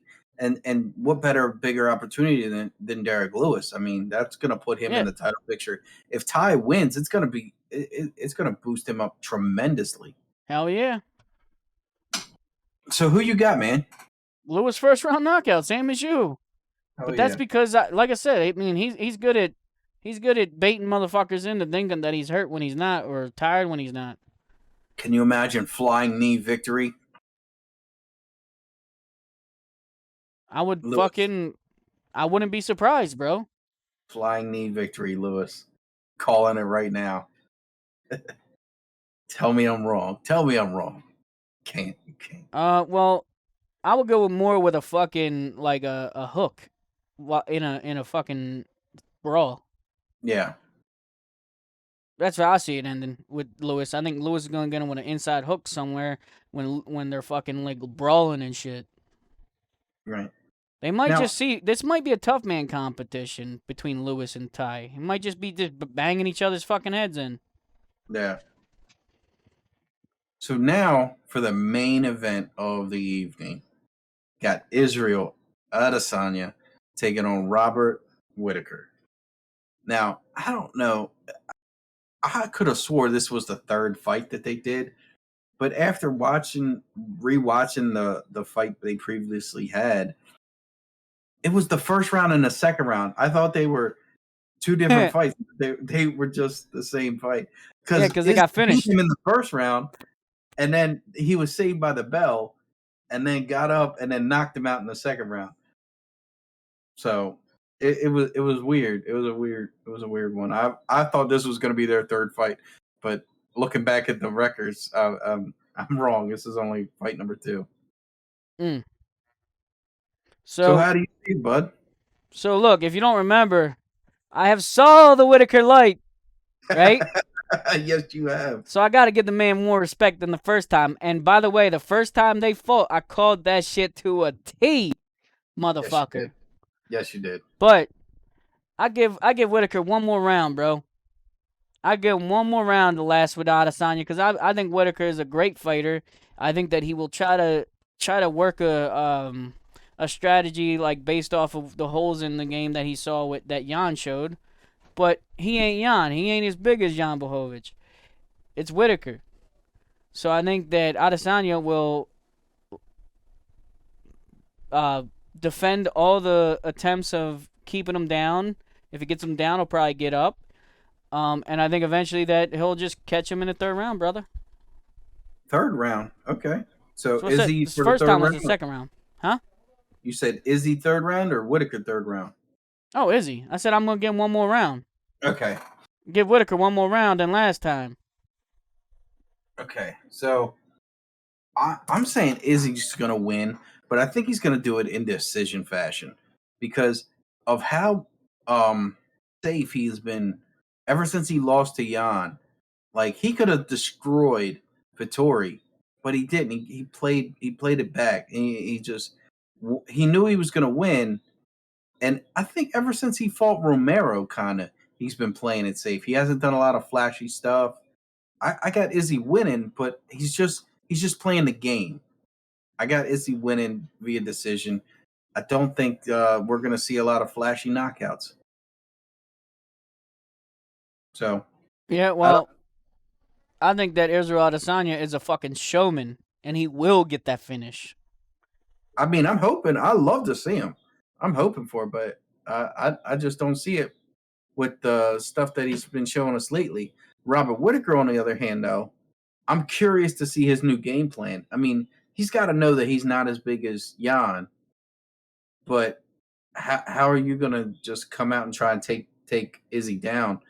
I'm assuming that's the game plan, to take him down, and I'd be definitely on the lookout for some knees.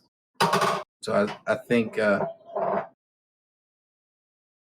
Izzy is gonna knee him, but I don't know. I don't think it's gonna take him out. I got Izzy decision, like I said. Third round knockout, Israel Adesanya. Adesanya, there you go. And lasagna. Man, what a fucking night this was, dude. I was rushing all I can't day. believe it, bro. I was canceling streams all week trying to fucking get my shit together. Hell yeah. This is good. This is very good. And I'm glad it went well. I'm glad everything was cool. Hey, and let me be honest, though. Yeah. I had a few mistakes in there while we were doing the Sam Alvey interview, and I was not listening to half the shit y'all was saying because I was trying to get the production right. But I think it went very well, and I thank you for helping me by holding it down by being Mr. fucking interviewer, bro. I knew you had it in you, but that was fucking good as shit, brother. You weren't fucking like a boring dude. You were yourself, brother. You were like, like, hey man, I'm a father too, bro. Yeah. You know what I mean? You showed your personality to Alvey, and he fucking liked you. I knew he would like you, bro. I'm glad I'm glad it went well. I seen you were a little off your game for the production because that is hard. For those that don't stream and those that are just listening, you gotta understand that it takes a whole lot of timing and knowing your equipment, and things go wrong without even knowing. The production, it's the unexpected issues. Very difficult. It's very difficult. Yeah, it's the unexpected issues. Job. Yeah. Real quick though, I also want to. I mean, I've thanked him 100 times tonight, but I want to thank my boy Sam Alvey for, first of all, being our first high-profile interview, bro. We finally interviewed somebody famous as fuck, dude. I mean, no offense to anybody else we interviewed, but you guys know, you guys understand. Sam Alvey's a fucking champ in in everybody's eyes. So No. Where was I going with this though? Oh, I think that Sam made us. The fact that he was so just welcoming to in his personality, he's down to earth. Yeah. I think that he made this interview go very easy, even though I was flustered and had a lot of little issues come up. It's all right. It's all right, man. This is the first of many because we got many more to come. I can't wait to see who we get next, and it's just gonna be good. But I do want to give a shout out because I didn't have. Truth be told, I just researched for Sam Alvey and did my best to give him questions that he hasn't had. It is buddy with the networking and the community. I have to say, give a shout out to the person that DM'd Sam Alvey, because when he took his loss the last time, we thought that he didn't want to be on the show, and we didn't want to bother. We didn't want to upset him by going. Yeah, but I have to give big props. Was it That's Iconic Tragic, by the way? Iconic Tragic. I'm sorry. That's our boy TJ Saunders out there. He went out on a limb for us, and Well, before you go any further, let me give him a proper shout out to tell the people who he is. Absolutely. That's the MMA Marks community fucking media guy. All right, my man's out there. I mean, he's not tied to us by any kind of fucking thing like that. He's just a part of the community, but he's out there doing big things with MMA, with bare knuckle. He's just doing his fucking things. You know what I mean? And that's what I mean by media, MMA media, and like journalist type stuff. He's mingling with all these fighters, and he helped us out with Sam Alvey. He did. And J-Bone, I didn't mean media as in you're helping us with that. J-Bone, if you want me to give you some love, my boy J-Bone has been doing tremendous fucking help, giving me work, and literally inspiring me to be better as a streamer and a podcaster. Absolutely. So, I thank you, brother. Look, but big props to Iconic Tragic because he reached out to Sam for us. And he didn't have to. And along with us. And you guys feel free to fucking reach out to people for us. It makes us look better because then we're not the guys desperately, come on my show. But big ups to Sam Alvey. Go follow him. Blow his YouTube up. Blow his TikTok up because we love him. He's actually a damn good streamer. Well, we're going to coordinate some stuff as a community where we all just go fucking like his shit together and shit like that, bro, and respond to it. I do want to see him in the wrestling simulation, dude. I gotta see it. What is the name of it? So I remember. I can't. F cubed or triple F, whatever you want to call it. Triple F. I'm sorry. And triple F. It's also Fantasy Fight Federation. Fantasy Fight Federation. It's all fantasy fights. We're just making shit up as we go. Fucking right. Gotta get Sam Alvey in there because he's gonna do some promo work. And I can't wait to go up against him. I know Buddy can't wait to go up against him. Hey, Kevin, it's going to be a hell of a fucking time. I don't know if this is the first time I used this one, but J-Bone is our Jamie. Hey, J-Bone, can you make that fucking Sam Alvey? Can you pull it up for us, Jamie? He helps me creating motherfuckers, bro. He's been a big help, bro. That's awesome, man. Well, it's been a hell of a night. I got to get going. I got to get a lot of shit to clean. Man. But you can keep streaming, whatever. I think this is a good place to end for the podcast. I'm Ricky. He's Buddy. Check us out wherever you Fuck get yeah, your we're everywhere, bro. Blowing sir. up. Even on Spotify still. All right, man. I'll see you. See ya. See ya.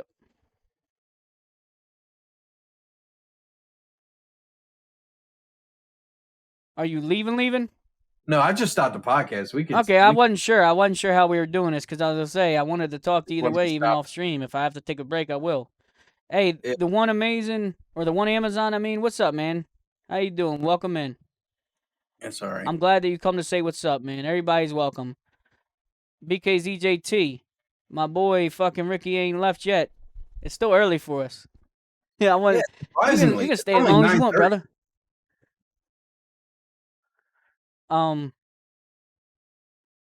JT, how you been, brother? Thank you for being here, and thank you every one of you mods and VIPs and everybody that was in here that played it cool, that wasn't an asshole. Which nobody was an asshole tonight. Nobody, because we're fucking positive ass community, bro. Yeah, I believe in my community now more than ever.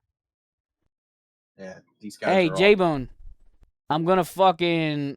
We're definitely putting that on YouTube as soon as possible. So we're gonna have to pump the YouTube numbers You up. got to send me some clips, okay? Because I was not paying attention. I was just concentrating on it. You want to watch some clips together? Or no, that can't be together. I don't care. I don't care. I just send me some shit so I can put it up on my Instagram and my YouTube and my TikToks and stuff. Because that was just great. I got to geek out a little bit. It's after the fact. I just can't believe that shit fucking happened. I really Yes, bro. Let's take a minute and just fucking soak it in, bro. That's what I said. That's why I said I need 5 minutes. And I knew that you were like probably thinking, you motherfucker, I need those 5 minutes too. I needed to soak it in, bro. I wanted to get to the podcast. I wanted to get everything in the podcast because I know we're gonna put it out in the podcast stream and everything, and nobody really wants to hear us geek out on this little accomplishment. But man, God, I'm on cloud 8 right now. This is Well, great. let me also say this, Ricky. We're big pussies. We was scared of it, and we was like, you know what? We're mad disrespectful. Yeah. Yeah. Ooh. That was a fear of mine because let's be honest, we talk shit on every fighter at least once. Oh, you know what I meant to tell? I was gonna tell him, but I mean, shit. Now I feel like we're friends, me and Sam. I'm gonna tell him on a TikTok or something. I'll say, look, if you go back and view one of my old podcasts, I guarantee I talk shit on you at least once, because I talk shit on all my favorite fighters. Yeah, fucking right. Except for Dan Henderson. Oh man, I loved your face when he said, except for DC. Dude, that was such a win for you, bro. I was so mad, bro. I couldn't stop laughing. But you know what? That's what I should have known, because Ricky will tell you, after doing research on him and really trying to like get to know his personality and watching some like clips of him and like podcasts that he went on, I'm like, Ricky, this is your friend, not mine, bro. I said, he's going to vibe with you hella harder than he'll vibe with me. I said, he might not. But he seemed to like me a little bit, at least, because I was, like, basically just sucking the titties. Look, he's going to be a pretty good dude. And he's surprisingly charismatic. I didn't think somebody that smiles as much as him would be as charismatic as that. But you know what? You know what? Let's also take a moment to think about this. He's somebody that can smile a lot and never come off creepy. That is weird. On the other hand, when I said virtually identical, I purposely took a photo that I thought kind of looked a little creepy of you, just to fucking give you a little jab. And thank you for putting that in the internet. That's great. I'll never get that back. I love it, bro. Look, I did my most recent profile picture, the one that Kevin took of me, and everybody's like, "Yeah, that's a good picture of you, bro." So I noticed. I had to pick that picture of me. I did the best picture of me and the worst picture of Ricky. That's so stupid. He said, actually a nice picture. Well, it was an inside joke, and you may remember I screenshotted from the video where he's just looking at the camera doing this, trying to get the fucking what do they call him? Like the filter thing to go off, and it said Pisces, and he smiled all. And it didn't come off the way he thought it did. It did at the time, and so I screenshotted that one. It's so stupid. Oh my god, it's my fault for playing with fucking Reels filter. I didn't Bro, know. honestly, I thought you would have deleted it by now, and I was so happy you didn't, bro. Earlier when I was making that, I was scrolling through, I was like, I told him not to delete this, but I wouldn't be mad if he did. And then I found it, I'm like, yes, it's still here, bro. So stupid. Oh man. Yeah, you might as well delete it now. Oh yeah, it serves its purpose. Delete. Serves its purpose now. Oh man, that's awesome. Man, I'm telling you, I was nervous because I wasn't sure you got all this move going on, and I know you've been kind of like on the outside almost. I know you know what I mean. Yeah, And bro. and then when you came in clutch the first time we talked about it on on the phone, if you will, and you had all the fucking research done, you knew shit I knew, you knew some shit I didn't know, and I was like, okay, this motherfucker he had time, he did his shit. You were I ain't gonna let you down, yo. I ain't gonna let you no, down. it ain't about let me down because I would have been happy no matter what because I had the J-Bone as well as Swayze Dalton as well as Tragic were literally helping me like the night before come up with questions and good questions and research, and we all did it together, and I had a list together just in case you didn't have time to make one, bro. Yeah, the Like I was gonna community. like when I was gonna make that into a list and say questions I want for you and questions I want for me until I Okay. heard that you had all that shit done because I know you fucking gotta work hella long hours, and I know Yeah. you got kids, and it's hard to sit down and have time for yourself, brother. And I really, really thank you for fucking being super dad type shit, you know? Yeah, it's hard. It's hard, but get it done. We get it done. Like I said, I ain't gonna let you down. We're getting in there. And look, I'm telling you guys ahead of time. Uh, I will have to take a break from this because the move. It's a big move. It's a long way away, and I don't know when I'm going to get my setup back up. I'll do my best, and if I can, I'll try and set up my laptop until the studio gets built and I can make better content. But yeah, I'm not sure on how long it's going to be. How long I'm going to be down. Well, let me ask you this. Just I want your perspective because I've talked to some of the close homies about this as well, and of course they all jump on the fact that hey, I'll fill in. Mm-hmm. What do you think I should do? Do you think I should have somebody fill in, or you think I should do solo dolo? How you feel me? It's up to you. You could do a mixture. I mean, Should I I'm, try? Should I try to get somebody to act just like you? of course not. There's nobody going to act like. Come on, dude. I mean, You I don't can't. know. Like, I could get somebody to cosplay as Ricky.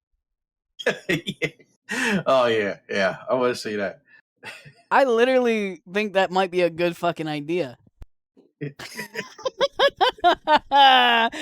But we would get canceled because you have certain parts of you that if you cosplay it, it might be a white guy doing blackface, you know? Oh yeah. Just get the brown face on. Get going. Yeah, I didn't know exactly how to word that, but just thinking about it, if they cosplay as you, you might get in trouble, or we A might. little bit. A little bit. But would you get in trouble if you like? Well, no, yeah, because they would say that you can't speak for everybody. Let's say if you said it was okay. Yeah. Yeah. You But can't yeah, say you that. can't speak for everybody. It's offensive either way. Yeah. It's a difficult climate these days. But I would literally only do it for the meme. I wasn't trying to be offensive. but yeah, man. Like I don't mind if people fill in. I'm very secure in what we're doing, and I know you're trying to put out the best content you can. Um, I am a little worried about the audio version though. Like, how are you going to do that? Are we strictly going to go video, or is it going to be audio again too? Or are you just going to take the audio off of? Um, I can send you the audio tomorrow if that's what you were asking. Backlog. no, I'm talking about when I take a break because I do all the audio stuff. Oh, but yeah, you give me the login stuff, and then Big Kev Dog will walk me through it if I can't figure it out. All right, I'll send you the intros and outros, and you guys can cut it up. But if you need help, just even though I'm in transition in moving and whatnot, just like let me know. I'll get on my laptop and I'll try and make something happen. But yeah, definitely. Mm-hmm. What's up, Tony Montana? How you doing, dude? Hey, welcome in, brother. It was a good fucking interview. I'm glad you're here. Hold on real quick. Where is my messenger? Hey, look at Messenger, Kevin. Yeah, we're gonna definitely put that up as soon as we can with the YouTube stuff because that it did go well. Got Sam Alvey to say John Jones is a cheater, which was great, and felt good. He's a big pro wrestling fan. Even marked out a little bit for us. Gave us some acapella singing. He was a musical man. It was great. It was a damn good I interview. missed his top 3 wrestlers. I still logged in and uploaded it. He said So- his top 3 wrestlers was The Rock, Stone Cold, and Hulk Hogan. Yeah, 3 of the greatest, biggest showmen out there. Yeah, 100%. Now, I seen that it says, sorry, this post has been removed by moderators. What? In a Reddit post that Kevin made. If you guys can try to help it out. I upvoted it. I don't really know what I'm doing. But he'll link it again and tell me if you're seeing the same thing I am. Bastards. We'll post it everywhere. So many splendid things. Look, lifts us up. Oh man, that's so great. Yeah, Ricky's just chilling now. We ended the podcast. Yeah. Just to let you know. Play this one right here. Well, Ricky might not be able to watch it with us What? live, but he'll see it. Bitch ass out for cheating. And I am so glad you called his bitch ass out for cheating. I am him and the horse rode in on. If you want this podcast to get bigger ratings, just that'll be your subtitle. Sam calls John Jones a cheat. Because every time I say it, the internet freaks out. He's a cheating son of a bitch, and he's not that good of a person. He is. There is specific. It's the John Jones rules for eye poke. So I mean, of course, he juices and does all that stuff. But it's the John Jones rules. You're not allowed to put your fingers out anymore because he has won so many fights because he tickles the back of the guy's brain through the eyes. Should I fucking mark out for Jones or not? The guys in the head when they're down. I'm like, do I really he's a dirty go there? He's got a career that should not be looked highly. And I'm like looking for J-Bone to be going crazy in the chat. Hey, you got a friend in. I thought J-Bone was gonna be like, yo, don't be talking shit on my man Jones.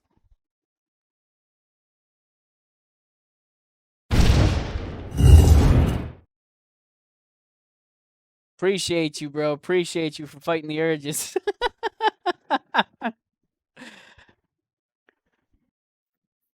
Ricky, why are you just smiling? Oh, you're still watching? Yeah, I was watching and I muted myself so it wasn't giving you the feedback. That's all. No, it's good. It's good. It worked. Thank you for being cool. Yeah. I wasn't sure how to tell you just don't fucking mute yourself. I wasn't thinking. Yeah, I'm learning. I'm figuring it out. We're gonna get it. Yeah, you got my back, homie. Hell yeah, bitch. Well, I do have to go, man. I do have to. All right, brother. Spend some time with your motherfucking family. I'm gonna keep fucking the vibes going for a little bit. Hell yeah, just a little bit longer, just to kind of soak it in a little bit more. First interview down. Many more to come. It's gonna be great. Hell yeah, man. This community is awesome. So fucking clutch. Love all of y'all. I'll catch y'all next week. I'll see you. Yeah, get your fight picks in this week. Yes, sir. See ya. See you, brother.